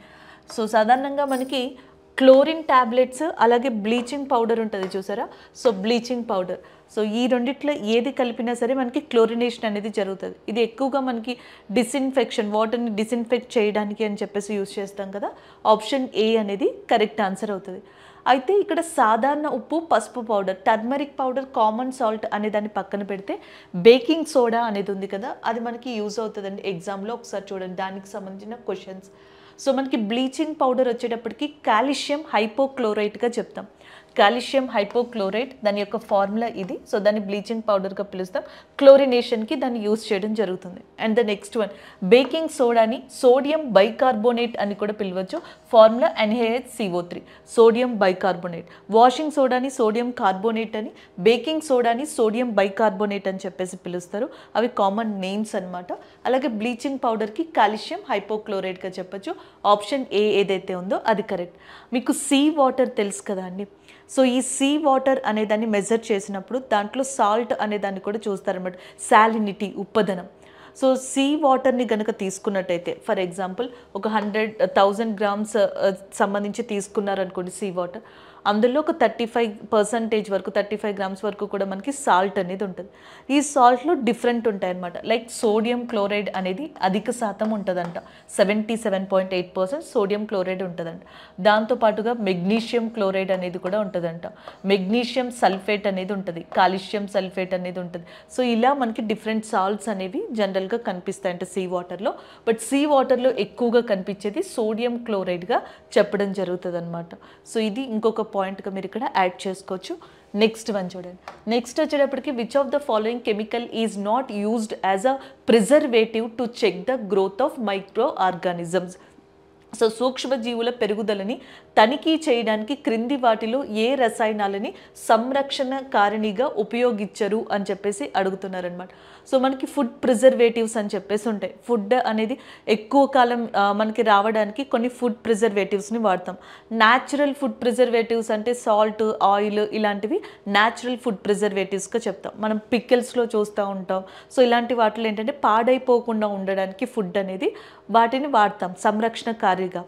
అవి కాకుండా కొన్ని కెమికల్స్ని కూడా వాడతాం. లైక్ సోడియం బెంజోయిట్ ఏదైతే ఉందో, సోడియం బెంజోయిట్ అనే దాన్ని కూడా ఎక్కువగా ఎసిడిక్ కంటెంట్ ఉన్న ఫుడ్స్కి వాడుతూ ఉంటామంట. లైక్ జ్యూస్కి వాడతాము. నెక్స్ట్ టమాటో కెచప్ ఏదైతే ఉంటుందో, టమాటో కెచప్ లాంటివి ఎక్కువ కాలం స్టోర్ అయ్యేందుకు సోడియం బెంజోయిట్ లాంటి వాటిని యూస్ చేస్తారంట. అలాగే నెక్స్ట్ బెంజోయిక్ యాసిడ్ కూడా ఆల్మోస్ట్ అంతే. ఒకవేళ బెంజోయిక్ యాసిడ్ని ఎక్కువ కాలం ఫుడ్ స్టోరేజ్లో ఉంచితే కనుక, అంటే దీన్ని యూస్ చేసిన దాన్ని ఎక్కువ కాలం స్టోర్ చేస్తే గనక ఆ ఫుడ్ డార్క్ కలర్లోకి కంప్లీట్గా చేంజ్ అవుతుందంట. అలాగే సోడియం మెటా బిస్ఫలైట్ అనేది ఏదైతే ఉందో సోడియం మెటా బిస్ఫలైట్ని కూడా అలాగే యూజ్ చేస్తారు. బట్ దీనివల్ల ఆర్గాన్స్కి సైడ్ ఎఫెక్ట్ అనేది వస్తుంది అని చెప్పేసి కూడా పిలుస్తారంట. ఇకపోతే సోడియం హైడ్రోజన్ కార్బోనేట్ అని ఉంది చూసారా, సోడియం హైడ్రోజన్ కార్బోనేట్ ఏదైతే ఉందో దీనిని యూజ్ చేస్తారంట, దీన్ని యూజ్ చేయరంట ప్రిజర్వేటివ్గా. సో ఆప్షన్ బి అనేది కరెక్ట్ ఆన్సర్ అవుతుంది. సోడియం హైడ్రోజన్ కార్బోనేట్ ఏదైతే ఉందో దాన్ని సంరక్షణ కారిణిగా వాడరు జనరల్గా. సో ఆప్షన్ బి అనేది కరెక్ట్ ఆన్సర్ అవుతుంది.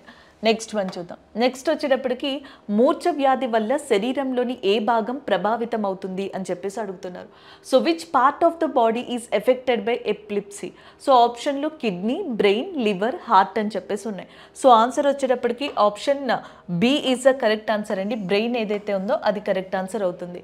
ఎపిలిప్సీ లేదా మూర్ఛ వ్యాధి వల్ల బ్రెయిన్ పార్ట్ ఏదైతే ఉంటుందో సో అది ఎఫెక్ట్ అవుతుందంట, ఎక్కువగా సివియర్గా డ్యామేజ్ అవుతుందంట. ఆప్షన్ బి అనేది కరెక్ట్ ఆన్సర్ అవుతుంది. అలాగే కొన్ని ప్రీవియస్ ఇయర్స్ క్వశ్చన్స్ దీని మీద ఉన్నాయి, అంటే బ్రెయిన్కి సంబంధించి కొన్ని ప్రీవియస్ ఇయర్స్ క్వశ్చన్స్ ఉన్నాయి, వాటిలో కొన్ని చూద్దాం. సో మనకి బ్రెయిన్కి వచ్చేటప్పటికి 3 పార్ట్స్ ఉంటాయి, మీకు ఆల్రెడీ తెలుసు. ఫోర్ బ్రెయిన్ అనేది ఉంటుంది, మిడ్ బ్రెయిన్, దాని తర్వాత హిండ్ బ్రెయిన్ అని చెప్పేసి ఉంటుంది. సో హిండ్ బ్రెయిన్ ఏదైతే ఉంటుందో దాంట్లో 2 పార్ట్స్ ఉంటాయి, ఒకటి సెరిబెల్లం అండ్ నెక్స్ట్ మెడ్యులా ఒబ్లాంగేటా అనేది ఉంటాయి అన్నమాట. సో ఇందులో సెరిబెల్లం ఏదైతే ఉంటుందో బాడీ మూమెంట్, మన బాడీ బ్యాలెన్సింగ్ కావచ్చు, సో మనం ఇట్లా నుంచోడానికి, మన బాడీ అనేది మూవ్ అవుతూ ఉంటుంది తిరగడానికి.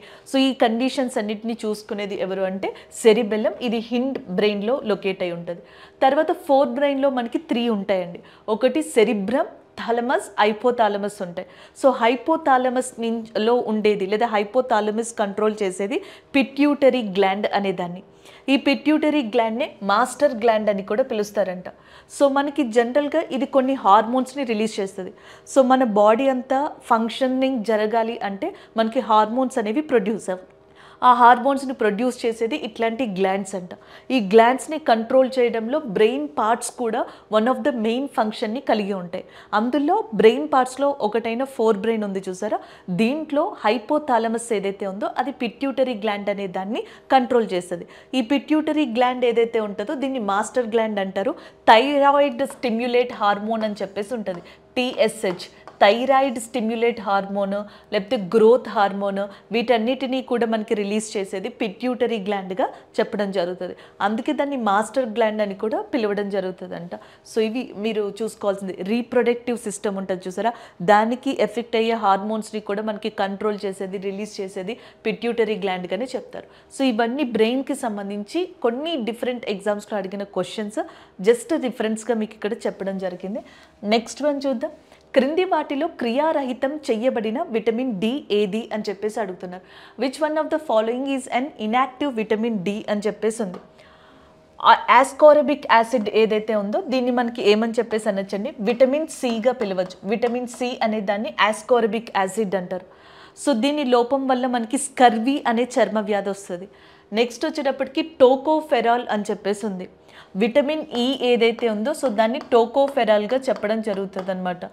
దీన్ని నెక్స్ట్ వచ్చేటప్పటికి మనకి థయామిన్ అని చెప్పేసి ఉంది చూసారా, విటమిన్ B1 ఏదైతే ఉందో దాన్ని థయామిన్గా చెప్పడం జరుగుతుంది. నెక్స్ట్ వచ్చేటప్పటికి కాల్సిఫెరాల్ అంటే విటమిన్ డి, కానీ ఇక్కడ అడిగింది ఇన్యాక్టివ్ విటమిన్ డి అని దేన్ని అంటారు అని. ఎర్గో కాల్సిఫెరోల్ ఏదైతే ఉందో ఎర్గో కాల్సిఫెరాల్ని విటమిన్ డి అని చెప్పేసి పిలవడం జరుగుతుంది. సో అప్పుడు మనకి ఆప్షన్ బి అనేది ఇక్కడ కరెక్ట్ ఆన్సర్ అవుతుంది.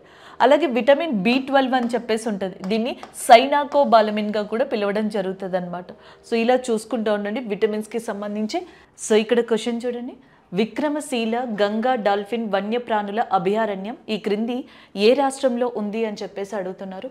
Vikramashila Gangetic dolphin wild life sanctuary is located in which of the following state? Goa, Uttar Pradesh, Bihar, Chhattisgarh. గోవాలో మనకి భగవాన్ మహావీర్ నేషనల్ పార్క్ కావచ్చు, భగవాన్ మహావీర్ అనే ఏరియా కావచ్చు, అది ఫేమస్ అనమాట ఎన్వైర్మెంటల్ పరంగా చూసుకుంటే భగవాన్ మహావీర్గా చెప్పడం జరుగుతుంది. ఇక ఉత్తరప్రదేశ్లో ఉన్న ఒకే ఒక్క నేషనల్ పార్క్ పేరు వచ్చేటప్పటికి Dudhwa national park which is located in Uttar Pradesh ఏరియాగా చెప్పడం జరుగుతుంది అనమాట. ఇది ఉత్తరప్రదేశ్కి సంబంధించింది. అలాగే నెక్స్ట్ వచ్చేటప్పటికి ఇది గోవాకి సంబంధించింది. And the next one Chhattisgarh and Bihar అని ఉన్నాయి. సో బీహార్ బీహార్లో మనకి ఈ విక్రమశీల గంగా డాల్ఫిన్ వన్యప్రాణుల అభయారణ్యం అనేది ఉంది. Vikramshila Gangetic dolphin wildlife sanctuary is located in Bihar. Option B is a correct answer అవుతుంది. అలాగే బీహార్కి సంబంధించి ఇంకొంత ఇన్ఫర్మేషన్ ఇక్కడ మనం చూద్దాం. బీహార్లో మనకి కైమూర్ వైల్డ్ లైఫ్ శాంచురీ అనేది ఒకటి లొకేట్ అయి ఉంది. Gautama Buddha wild life sanctuary కూడా బీహార్లోనే ఉంది. And Udaipur wild life sanctuary, Valmiki wild life sanctuary, Valmiki, Udaipur, Kaimur, Gautama Buddha ఇవన్నీ కూడా వన్యప్రాణి అభయారణ్యాలు అక్కడ. అంతేకాకుండా మనకి ఏదైతే ఇక్కడ వాల్మీకి అని ఉంది చూసారా, వాల్మీకి వైల్డ్ లైఫ్ శాంచురీ ఉంది, వాల్మీకి నేషనల్ పార్క్ కూడా ఉంది. ఈ రెండు కూడా బీహార్లోనే లొకేట్ అయి ఉన్నాయి. కన్వర్ లేక్ బర్డ్ శాంచురీ అనేది కూడా బీహార్లో ఉంది. ఈ కన్వర్ జీల్ లేదా కన్వర్ లేక్ అనేది చాలా ఇంపార్టెంట్. ఇండియాలో అతిపెద్ద ఆక్స్బౌ లేక్గా దేన్ని చెప్తాము అంటే కన్వర్ లేక్ అనేది అని చెప్తాం. సో రివర్ అనేది మనకి సర్ఫేస్ మీద ప్రయాణించినప్పుడు, సర్ఫేస్ మీద అది మనకి ఫ్లో అయినప్పుడు వంపులు తిరుగుతుంది అనమాట. లైక్ ఇట్లా బెండ్స్ అనేది మీరు రివర్కి, నదికి సంబంధించి జనరల్గా చూడొచ్చు.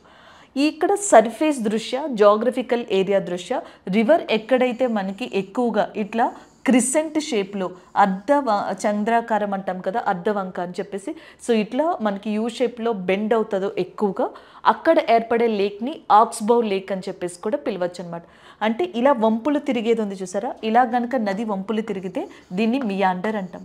ఆ మియాండర్స్ వల్ల క్రిసెంట్ షేప్లో వచ్చేది మనకి ఆక్స్బౌ లేక్గా చెప్తాం. ఇండియాలో అతిపెద్ద ఆక్స్బౌ లేక్ మనకి కన్వర్ లేక్. అదే కన్వర్ లేక్ బర్డ్ శాంచురీ అనేది బీహార్లో లొకేట్ అయి ఉంది. బీహార్లో ఇండియా యొక్క ఓల్డెస్ట్ యూనివర్సిటీ అయిన నలందా యూనివర్సిటీ అనేది లొకేట్ అయింది. అలాగే విక్రమశీల యూనివర్సిటీ కూడా మనకి బీహార్లోనే ఉంది. ఛత్తీస్గఢ్లో ఇంపార్టెంట్గా ఉన్న నేషనల్ పార్క్స్ వచ్చేటప్పటికి Guru Ghasidasipur national park, Kanger valley అనేది. So Kanger valley national park, Guru Ghasidaspur national park, ఈ రెండు ఛత్తీస్గఢ్లో ఇంపార్టెంట్గా చెప్పచ్చు. అండ్ మిగతావి వీటికి సంబంధించినవి అనమాట. ఇలా గుర్తుపెట్టుకుంటే సరిపోతుందండి. అలాగే నెక్స్ట్ వచ్చేటప్పటికి ఉత్తరప్రదేశ్ అనే ఏరియా ఉంది కదా, ఉత్తరప్రదేశ్లో కొన్ని ప్లేసెస్ చూసుకోండి. ఒకటి వారణాసి అనే ప్లేస్ని గుర్తుపెట్టుకోండి, దాంతోపాటుగా అలహాబాద్ అనేది ఒకటి, అలాగే నెక్స్ట్ వచ్చేటప్పటికి కాన్పూర్ అనేది ఒకటి. షాంఘై కోఆపరేషన్ ఆర్గనైజేషన్ SCO ఉంది చూసారా, అది దాని యొక్క కల్చరల్ సిటీగా వారణాసి అనే దాన్ని తీసుకుంది. అండ్ మనకి భూమి మీద ఓల్డెస్ట్ లివింగ్ సిటీగా కూడా వారణాసి అనేదాన్ని చెప్తాం. అలహాబాద్ని ప్రయాగ్రాజ్ అని చెప్పేసి నేమ్ చేంజ్ చేశారు. అండ్ గంగా, యమున లాంటి నదులు కలుసుకునే ప్లేస్గా కూడా దీన్ని చెప్పొచ్చు అనమాట. కాన్పూర్ అనేది ఉత్తరప్రదేశ్లో లెదర్ ఇండస్ట్రీకి చాలా ఫేమస్, తోళ్ల పరిశ్రమకి.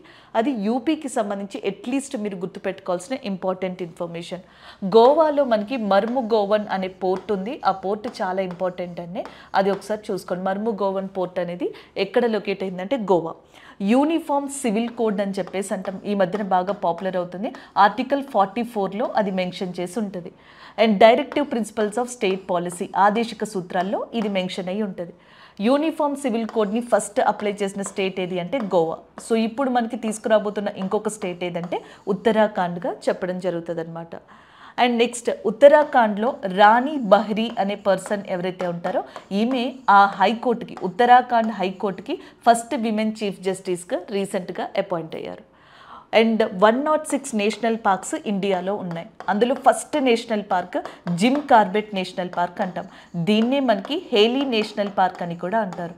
సో ఇది ఎక్కడ లొకేట్ అయి ఉందంటే ఉత్తరాఖండ్ ఏరియాలో.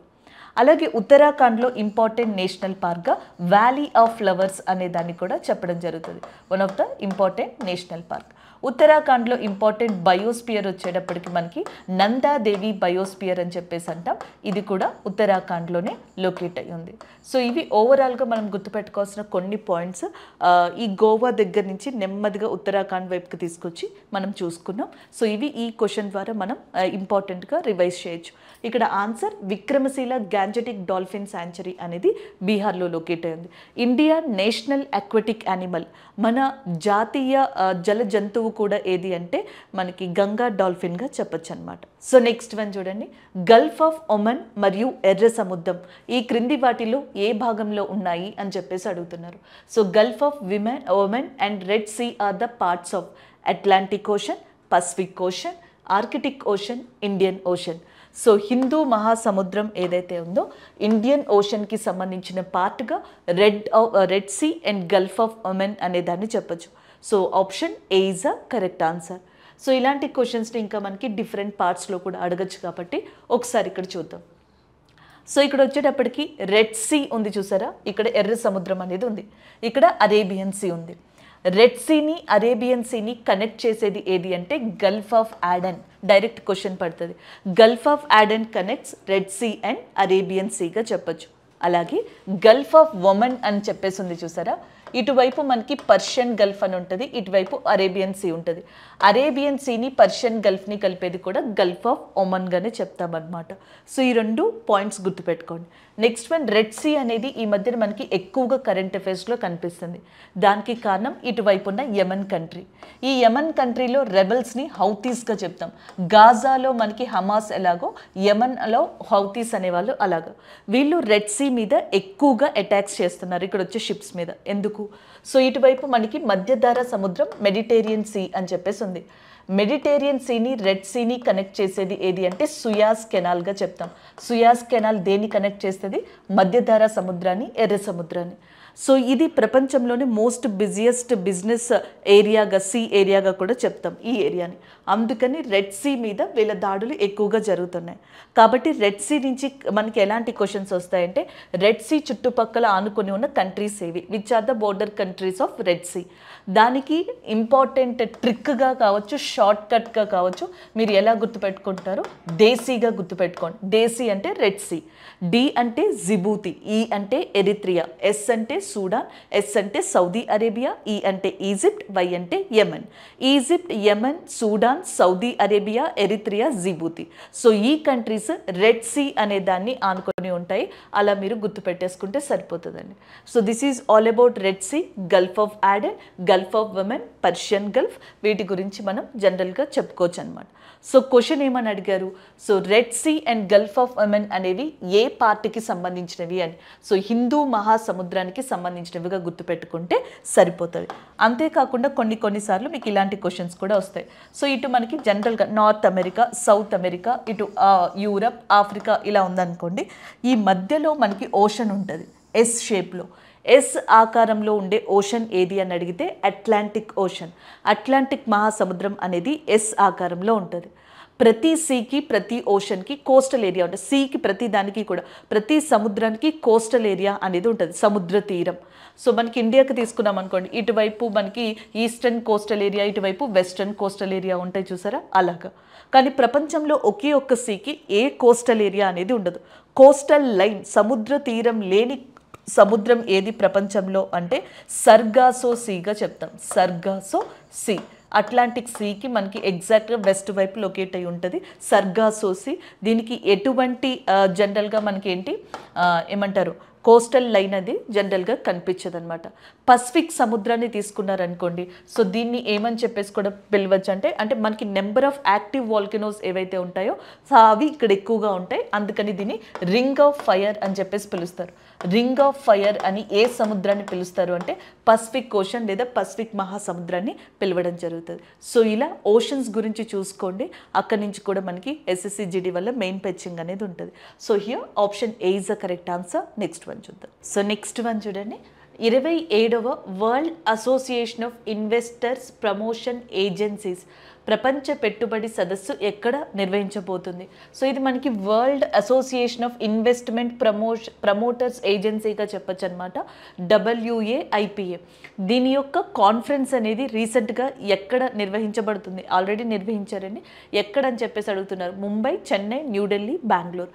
సో ఆన్సర్ వచ్చేటప్పటికి New Delhi is the correct answer. Option C is the correct one. రీసెంట్గా న్యూఢిల్లీలో 27th మనకి ఇన్వెస్టర్స్కి సంబంధించిన ప్రమోషన్ ఏదైతే ఉంటుందో ఇన్వెస్ట్మెంట్ ప్రమోటర్ ఏజెన్సీ, సో దానికి సంబంధించిన కాన్ఫరెన్స్ అనేది న్యూఢిల్లీలో జరిగింది. ఆల్రెడీ మనం ఆర్టిఫిషియల్ ఇంటెలిజెన్సీ గురించి చెప్పుకున్నాం, మీకు గుర్తుండే ఉంటుంది. ఆర్టిఫిషియల్ ఇంటెలిజెన్సీకి సంబంధించి వరల్డ్లోనే first AI safety summit. So artificial ఇంటెలిజెన్సీకి సంబంధించిన సేఫ్టీ సమిట్, భద్రతా సమావేశం అనేది మనకి ఎక్కడ జరిగింది? UK లండన్లో జరిగింది. అక్కడే బ్లెచ్లీ డిక్లరేషన్ అయింది అని కూడా సో నేను ప్రీవియస్ పేపర్స్లో మీకు మెన్షన్ చేశాను. ఏఐ వల్ల ఎంత యూజ్ ఉందో అంతే ప్రమాదం కూడా ఉంది. మనకి ఫోటో మార్ఫింగ్ జరుగుతూ ఉంటుంది. రీసెంట్గా సెలబ్రిటీస్ యొక్క ఫొటోస్ని మార్ఫ్ చేశారు. సో ఇవన్నీ కూడా జరుగుతూ ఉంటాయి కదా. సో ఇలాంటివి మనకి గవర్నమెంట్ వెబ్సైట్స్ని స్పై చేసిన, గవర్నమెంట్ వెబ్సైట్స్ని హ్యాక్ చేసిన ప్రమాదం ఉంటుంది. కాబట్టి ఆర్టిఫిషియల్ ఇంటెలిజెన్స్కి సంబంధించి కొన్ని రూల్స్ అండ్ రెగ్యులేషన్స్తో కంట్రీస్ వెళ్తే బెటర్ అనే ఉద్దేశంతో ఈ మనకి యూకేలోని లండన్లో బ్లెచ్లీ అనే ప్రదేశంలో ఫస్ట్ సేఫ్టీ ఏఐ సమిట్ అనేది ప్రపంచానికి సంబంధించి జరిగింది last year. Global artificial intelligence partner summit, global artificial intelligence partner summit అనమాట. సో ఇది వచ్చేటప్పటికి మనకి ఇది కూడా న్యూఢిల్లీలోనే కండక్ట్ చేశారు. ఇన్వెస్ట్మెంట్ ప్రమోటర్స్కి సంబంధించింది కూడా న్యూఢిల్లీలోనే కండక్ట్ చేశారు. Coffee conference, world coffee conference last year 2023లో బెంగళూరులో జరిగింది. అండ్ కాఫీ ప్రొడక్షన్కి కూడా బెంగళూరు అనేది టాప్లో ఉంది. నెక్స్ట్ వన్, తమిళనాడులో రీసెంట్గా ఖేలో ఇండియా యూత్ గేమ్స్ అనేవి జరిగాయి అన్నమాట.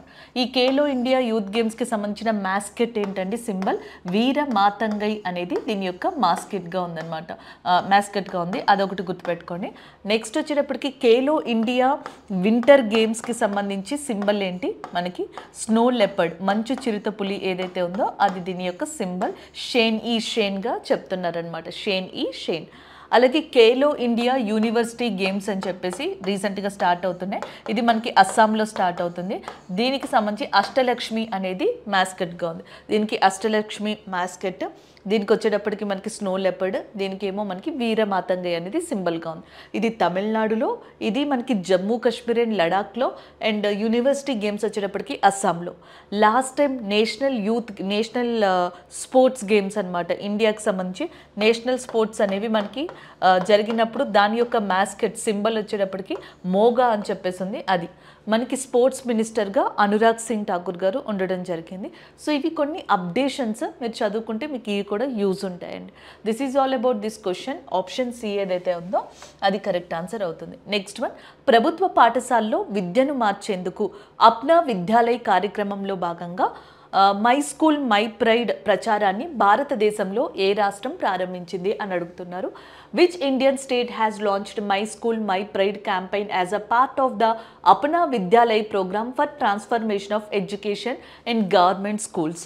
సో మనకి గవర్నమెంట్ స్కూల్స్ ఏవైతే ఉన్నాయో ఒక స్టేట్ ఏం చేసింది అంటే ఆ గవర్నమెంట్ స్కూల్స్ని మనకి కంప్లీట్గా చేంజ్ చేసేందుకు అప్నా విద్యాలయ్ అనే ప్రోగ్రామ్ని తీసుకొచ్చి దాంట్లో పార్ట్గా మై స్కూల్ మై ప్రైడ్ అనే ఒక క్యాంపెయిన్ని స్టార్ట్ చేసింది. ఈ హిమాచల్ ప్రదేశ్లో లోకల్స్ ఉంటారు కదా, ఎవరైతే లోకల్స్ ఉన్నారో వాళ్ళకి స్కూల్ని అడాప్ట్ చేసుకోవడం, ఒక స్కూల్ని అడాప్ట్ చేసుకుని ఆ స్కూల్లో యోగాని స్టార్ట్ చేయడం, డిఫరెంట్ గేమ్స్ని ప్రమోట్ చేయడం, డిఫరెంట్ ప్రోగ్రామ్స్ని ప్రమోట్ చేయడం, ఇలాగా. సో మనం ఎంపీస్ ఎలా అయితే ఎంపీ ల్యాడ్స్ అని చెప్పేసి విలేజెస్ని ఏరియాస్ని ప్రమోట్ చేయడానికి ఒక అడాప్టబిలిటీ ప్రోగ్రామ్ వచ్చింది చూసారా, అలాగే స్కూల్స్ని ప్రమోట్ చేయడానికి స్కూల్స్ని దత్తత తీసుకోవడం, అడాప్ట్ చేసుకుని వాటిని ప్రమోట్ చేసేందుకు ఇంగ్లీష్ కావచ్చు, లోకల్ లాంగ్వేజ్ కావచ్చు, ప్రోగ్రామ్స్ కావచ్చు, స్పోర్ట్స్ కావచ్చు, ఇవన్నీ కూడా అదే మై స్కూల్ మై ప్రైడ్ అనమాట. ఇలాంటి పథకాన్ని ప్రారంభించింది హిమాచల్ ప్రదేశ్. ఆప్షన్ ఏ ఏదైతే ఉందో అది కరెక్ట్ ఆన్సర్ అవుతుంది. హిమాచల్ ప్రదేశ్ యొక్క గవర్నర్గా సుఖ్వీందర్ సింగ్ సుఖు అనే పర్సన్ ఉన్నారు. Sukhwinder Singh Sukhu is a present మనకి హిమాచల్ ప్రదేశ్కి సంబంధించిన చీఫ్ మినిస్టర్గా చెప్పొచ్చు సుఖ్వీందర్ సింగ్ గారు. అలాగే నెక్స్ట్ వచ్చేటప్పటికి హిమాచల్ ప్రదేశ్లో ఇంపార్టెంట్గా చెప్పుకునేది రోహతాంగ్ పాస్ అనే దాన్ని చెప్తాం, రోహతాంగ్ పాస్. సో ఈ రోహతాంగ్ కనుమ అనేది హిమాచల్ ప్రదేశ్లో కులు మనాలి నుంచి లాహోల్ స్పితి వరకు కూడా కనెక్ట్ అయ్యి ఉందండి. అలాగే నెక్స్ట్ ఇంకొకటి బారాలచా పాస్ అని చెప్పేసి అంటాం అనమాట, బారాలచా పాస్. ఇది కూడా హిమాచల్ ప్రదేశ్లోనే ఉంది. హిమాచల్ ప్రదేశ్ యొక్క ఫేమస్ ఫోక్ డాన్స్ వచ్చేటప్పటికి ఏంటండి, నట్టి ఏదైతే ఉందో అది హిమాచల్ ప్రదేశ్ యొక్క ఫేమస్ ఫోక్ డాన్స్ అనమాట. సో ఇక్కడ జ్వాలాముఖి టెంపుల్ అనేది ఫేమస్గా చెప్తారు, హిడింబా దేవి టెంపుల్ కూడా ఫేమస్. కులు మనాలి అలాగే ధర్మశాల లాంటి ప్లేసెస్ ఏవైతే ఉన్నాయో important hill stations in Himachal ప్రదేశ్గా చెప్పడం జరుగుతుంది అనమాట. సో ఇక్కడ కాంగ్రా టీ ఏదైతే ఉందో ఫేమస్ జిఐ ట్యాగ్ని పొందిన ప్రొడక్ట్గా కూడా కాంగ్రా టీ అనే దాన్ని చెప్పడం జరుగుతుంది. ఇలా హిమాచల్ ప్రదేశ్ గురించి మీరు చదువుకోవచ్చు. ఉత్తరాఖండ్ గురించి నేను ఆల్రెడీ చెప్పాను మీకు ప్రీవియస్ క్వశ్చన్లోనే. ఉత్తరాఖండ్ యొక్క చీఫ్ మినిస్టర్గా పుష్కర్ సింగ్ ధామీ ఉన్నారు. ఉత్తరాఖండ్లో ఇంపార్టెంట్ పాస్ కనుమగా లిపులేక్ పాస్ అని చెప్పేసి ఉంటుంది, దాన్ని చెప్పడం జరుగుతుంది అనమాట. ఉత్తరాఖండ్లో మనకి ఇంపార్టెంట్ పాస్ అనమాట ఇది కనుమ. అలాగే నేషనల్ పార్క్స్ అనేవి నేను ఆల్రెడీ చెప్పాను. ఇంపార్టెంట్ లేక్స్ వచ్చేటప్పటికి ఉత్తరాఖండ్లో నైనతాల్ అనే ఒక లేక్, దాంతోపాటుగా భీమ్తాల్ అనే ఇంకొక లేక్, ఇవన్నీ ఇంపార్టెంట్గా చెప్పడం జరుగుతుంది. రాజస్థాన్కి సంబంధించి మీరు గుర్తుపెట్టుకోవాల్సింది, న్యూ చీఫ్ మినిస్టర్ వచ్చారు, భజన్ లాల్ శర్మ గారు, రాజస్థాన్కి సంబంధించిన చీఫ్ మినిస్టర్ ఆయన. ఇండియాలోనే smallest river Arvari, second smallest river Luni, ఈ రెండు కూడా రాజస్థాన్లోనే లొకేట్ అయి ఉన్నాయి. రాజస్థాన్లో ఇంపార్టెంట్ డెజర్ట్గా ఎడారిగా థార్ ఎడారి అంటాం, ఇది రాజస్థాన్లోనే ఉంది. ఓల్డెస్ట్ మౌంటైన్స్ ఇన్ ఇండియా, భారతదేశంలో ఓల్డెస్ట్ ఫోల్డ్ మౌంటైన్స్గా ఆరావళి మౌంటైన్స్ని చెప్తాం, ఇవి కూడా రాజస్థాన్లోనే లొకేట్ అయి ఉన్నాయి.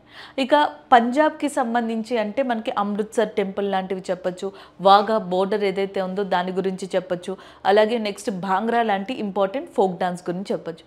ఎస్ఎస్సి వాళ్ళకి ప్రత్యేకంగా ఫోక్ డాన్స్ అడుగుతారు కాబట్టి రాజస్థాన్లో మనకి కల్ బెలియా అనే డ్యాన్స్ ఉంటుంది అనమాట, దీన్ని స్నేక్ డ్యాన్స్ అని కూడా అంటారు. అలాగే రాజస్థాన్లో ఇంకొక ఫేమస్ డ్యాన్స్ వచ్చేటప్పటికి ఘూమర్ డ్యాన్స్ అంటాం. ఈ ఘూమర్ డాన్స్ని రాజస్థాన్లో బిల్ ట్రైబ్ ఎవరైతే ఉన్నారో సో వాళ్ళు ఎక్కువగా మనకి పర్ఫామ్ చేయడం జరుగుతుంది. సో వీటితో పాటు కత్ పుత్లియా అంటే పప్పెట్ షో లాంటి డాన్సెస్ కూడా ఇందులో ఉంటాయి. అలాగే నెక్స్ట్ గుడి నాచ్ లాంటివి కూడా దీంట్లో ఇంపార్టెంట్ డాన్సెస్గా చెప్పొచ్చు అనమాట. సో ఇలా ఈ స్టేట్స్ గురించి ఎక్స్ప్లెయిన్ చేసుకోవచ్చండి. Option A is the correct answer. అయితే ఇక్కడ ఎడ్యుకేషన్ గురించి చెప్తున్నారు కదా, విద్య గురించి. ప్రజెంట్ మనకి ఎడ్యుకేషన్ మినిస్టర్గా ధర్మేంద్ర ప్రధాన్ గారు ఉన్నారు, అది ఒక పాయింట్ని యాడ్ చేసుకోవచ్చు. ఫస్ట్ ఎడ్యుకేషన్ మినిస్టర్, ఇలాంటి క్వశ్చన్స్ని కూడా అప్పుడప్పుడు అడుగుతారు. ఫస్ట్ ఎడ్యుకేషన్ మినిస్టర్గా మనకి ఎవరున్నారు? మౌలానా అబుల్ కలాం ఆజాద్ గారు ఫస్ట్ ఎడ్యుకేషన్ మినిస్టర్గా మనకు ఉండడం జరిగింది. ఆయన యొక్క బర్త్ యానివర్సరీని మనకి డిపెండ్గా చేసుకుని ఇండియాలో నేషనల్ ఎడ్యుకేషన్ డే అనే దాన్ని కూడా సెలబ్రేట్ చేస్తారు. అయితే మనకి ఫండమెంటల్ డ్యూటీస్ అని చెప్పేసి ఉన్నాయి, ప్రాథమిక విధులు. ఇవి మనకి కాన్స్టిట్యూషన్లో ఎక్కడ ఉంటాయి? పార్ట్ 4A ఉంది చూసారా, దాంట్లో మనకి ఫండమెంటల్ డ్యూటీస్ అనేవి ఉంటాయి. కాన్స్టిట్యూషన్లో మొదటిగా దీన్ని ఇంక్లూడ్ చేయలేదు, అందుకే స్వరణ్ సింగ్ కమిటీ ఏదైతే ఉందో స్వరణ్ సింగ్ కమిటీ యొక్క సూచనల మేరకు ఫండమెంటల్ డ్యూటీస్ అనే వాటిని ఒక 10ని మనకి పార్ట్ 4A రూపంలో 51A ఆర్టికల్లో మెన్షన్ చేశారు. పబ్లిక్ ప్రాపర్టీని కాపాడాలని, నేషనల్ ఫ్లాగ్, ఫ్రీడమ్ ఫైటర్స్ ఇవన్నీ కూడా రెస్పెక్ట్ ఇస్తూ వాళ్ళని ఫాలో అవ్వాలని, సైంటిఫిక్ టెంపర్ని చూడాలని, అలాగే విమెన్ డిగ్నిటీ ఏదైతే ఉంటుందో దాన్ని గౌరవించాలని, ఇలాంటివన్నీ ఫండమెంటల్ డ్యూటీస్లో ఉన్నాయి. అంటే భారతదేశంలో సిటిజన్స్ మినిమం సొసైటీకి తన తరపున ఇవ్వాల్సిన రెస్పాన్సిబిలిటీస్ ఏవైతే ఉన్నాయో అవి ఫండమెంటల్ డ్యూటీస్లో ఇంక్లూడ్ చేశారు. అయితే మనకి 2002 సంవత్సరంలో 86th అమెండ్మెంట్ యాక్ట్ ద్వారా 86వ సవరణ ద్వారా అండ్ మనకి 16 to 14 years లోపు పిల్లలు ఎవరైతే ఉన్నారో వాళ్ళకి కనీస విద్య తప్పనిసరి అన్న ఒక అమెండ్మెంట్ అనే దాన్ని కూడా తీసుకురావడం జరిగిందనమాట. సో ఇక్కడ ఎడ్యుకేషన్ వచ్చింది కాబట్టి దాని గురించి మనం చెప్పుకోగలిగాం. హియర్ ఆప్షన్ ఏ అనేది కరెక్ట్ ఆన్సర్ అవుతుంది. నెక్స్ట్ వన్, 3వ G77 సౌత్ సమిట్ ఎక్కడ జరుగుతుంది అని చెప్పేసి అడుగుతున్నారు. Where is the G77 third south summit being held అని చెప్పేసి. సో నేను ఆల్రెడీ గతంలో కూడా మీకు చెప్పాను, గ్రూప్ 77 అని చెప్పేసి దీన్ని పిలుస్తారు. యునైటెడ్ నేషన్ ఐక్యరాజ్య సమితి అని చెప్పేసి అంటాం కదా. సెకండ్ వరల్డ్ వార్ తర్వాత, 2వ ప్రపంచ యుద్ధం తర్వాత మనకి బ్రిటన్ వుడ్ అనే ఏరియాలో ఒక సమావేశం అనేది జరిగింది. సో ఆ బ్రిటన్ వుడ్ ఏరియాలో సమావేశం జరిగిన తర్వాత ప్రపంచంలో 2 ఫినాన్షియల్ ఆర్గనైజేషన్స్ ఏర్పడ్డాయి.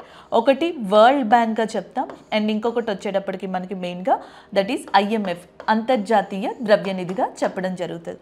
World bank, IMF second world war తర్వాత బ్రిటన్ వుడ్ సమావేశంలో ఏర్పడ్డాయి కదా, అందుకనే వీటిని బ్రిటన్ వుడ్ ట్విన్స్ అని కూడా అంటారు. ఈ రెండింటి యొక్క హెడ్ క్వార్టర్స్ వాషింగ్టన్ DCలో లొకేట్ అయి ఉంది. IMFకి ప్రజెంట్ ప్రెసిడెంట్గా క్రిస్టలీనా జార్జీవా అనే పర్సన్ ఉన్నారు. వరల్డ్ బ్యాంక్కి ప్రెసిడెంట్గా ప్రజెంట్ మనకి ఇండియన్ ఆరిజిన్ అయిన అజయ్ బాంగన్ గారు ఉన్నారు. Ajay Banga is a present world bank president. Kristalina Georgieva is a IMF ప్రెసిడెంట్గా ఉండడం జరిగింది. సో ఇది అయిపోయిన తర్వాత 1945 ఆ ప్రాంతంలోనే అక్టోబర్ 24న యునైటెడ్ నేషన్ అనేది ఏర్పడింది. అందుకే UN డే అనే దాన్ని కూడా అప్పుడు మనకి సెలబ్రేట్ చేయడం జరుగుతుంది. ఈ యునైటెడ్ నేషన్లో టోటల్ సభ్య దేశాలు వచ్చేటప్పటికి 193గా ఉన్నాయి. దీని యొక్క హెడ్ క్వార్టర్స్ అనేది న్యూయార్క్లో లొకేట్ అయి ఉందన్నమాట. అయితే ఈ యునైటెడ్ నేషన్కి సంబంధించిన 193 కంట్రీస్ ఎలా ఉంటాయి, కొన్ని వచ్చేటప్పటికి డెవలప్డ్ కంట్రీస్గా ఉండడం జరుగుతుంది అనమాట. అంటే అభివృద్ధి చెందిన దేశాలు లైక్ యుఎస్ఏ లాంటివి. నెక్స్ట్ డెవలపింగ్ కంట్రీస్ అని చెప్పేసి ఉంటాయి, అంటే అభివృద్ధి చెందుతున్న దేశాలు ఇండియా లాంటివి. అండర్ డెవలప్డ్ కంట్రీస్ అని చెప్పేసి ఉంటాయి, లైక్ ఆఫ్రికన్ కంట్రీస్ని దీనికి ఎగ్జాంపుల్గా తీసుకోవచ్చు, అభివృద్ధి చెందని దేశాలు అనమాట. సో ఇలా మొత్తం అన్ని కలిపి 193గా యునైటెడ్ నేషన్లో ఉన్నాయి. యునైటెడ్ నేషన్లో ఉన్న ఈ డెవలపింగ్ కంట్రీస్ ఏవైతే ఉన్నాయో మొదట్లో 77 కంట్రీస్ కలిసి G77 అనే దాన్ని స్టార్ట్ చేశాయి, డెవలపింగ్ కంట్రీస్. సో ఇవి డెవలప్ అవ్వాలి, డెవలప్డ్ కంట్రీస్గా మారాలనే ఉద్దేశంతో. ఈ G77లో ఇప్పుడు 135 మెంబర్స్ దాకా ఉన్నారు. 135 మెంబర్స్ దాకా ఉన్నా దీన్ని ఇంకా G77గానే పిలుస్తున్నారు. చైనా అనేది G77కి మనకి హెల్ప్ చేస్తుంది, but China is not a member of G77. అందుకే G77ని చెప్పినప్పుడు ఎలా మాట్లాడతారంటే G77 ప్లస్ చైనా అని చెప్పేసి అంటారు.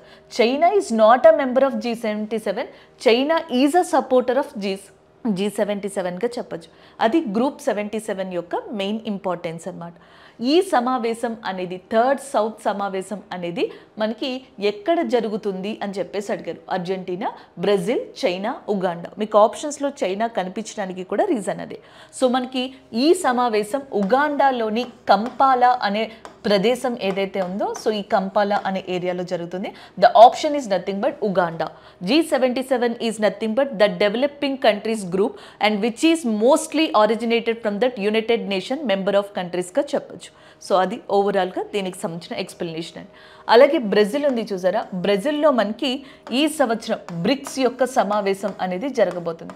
బ్రిక్స్ 2024 యొక్క సమావేశం మనకి ఎక్కడ జరగబోతుంది, బ్రెజిల్లో రష్యాలో జరగబోతుంది. G20 సమావేశం ఏదైతే ఉందో అది బ్రెజిల్లో జరగబోతుంది. ఐఎమ్ సో సారీ, G20 2024 సమావేశం ఏమో బ్రెజిల్, 2024 బ్రిక్స్ సమావేశమేమో రష్యాలో జరుగుతుంది. యాక్చువల్గా 2024లో బ్రిక్స్ సమిట్ కూడా బ్రెజిల్లోనే జరగాలి, ఎందుకంటే మనకి రీసెంట్గా ఇండియా నిర్వహించింది, దాని తర్వాత చైనా, 2023లో సౌత్ ఆఫ్రికా, దాని తర్వాత నెక్స్ట్ బ్రెజిల్ కండక్ట్ చేయాలి. కొన్ని ప్రాబ్లమ్స్ వల్ల, లాజిస్టిక్స్ ఇష్యూస్ వల్ల అంట బ్రెజిల్ హోస్ట్ చేయడానికి నిరాకరించింది అనమాట. అందుకని చెప్పేసి ఇప్పుడు మనకి నెక్స్ట్ రష్యా ఉంది కదా, అందుకని రష్యా 2024 బ్రిక్స్ సమిట్ అనే దాన్ని మనకి కండక్ట్ చేయడం జరుగుతుంది. సో ఇక్కడ ఆప్షన్ డి అనేది కరెక్ట్ ఆన్సర్గా మీరు తీసుకోండి.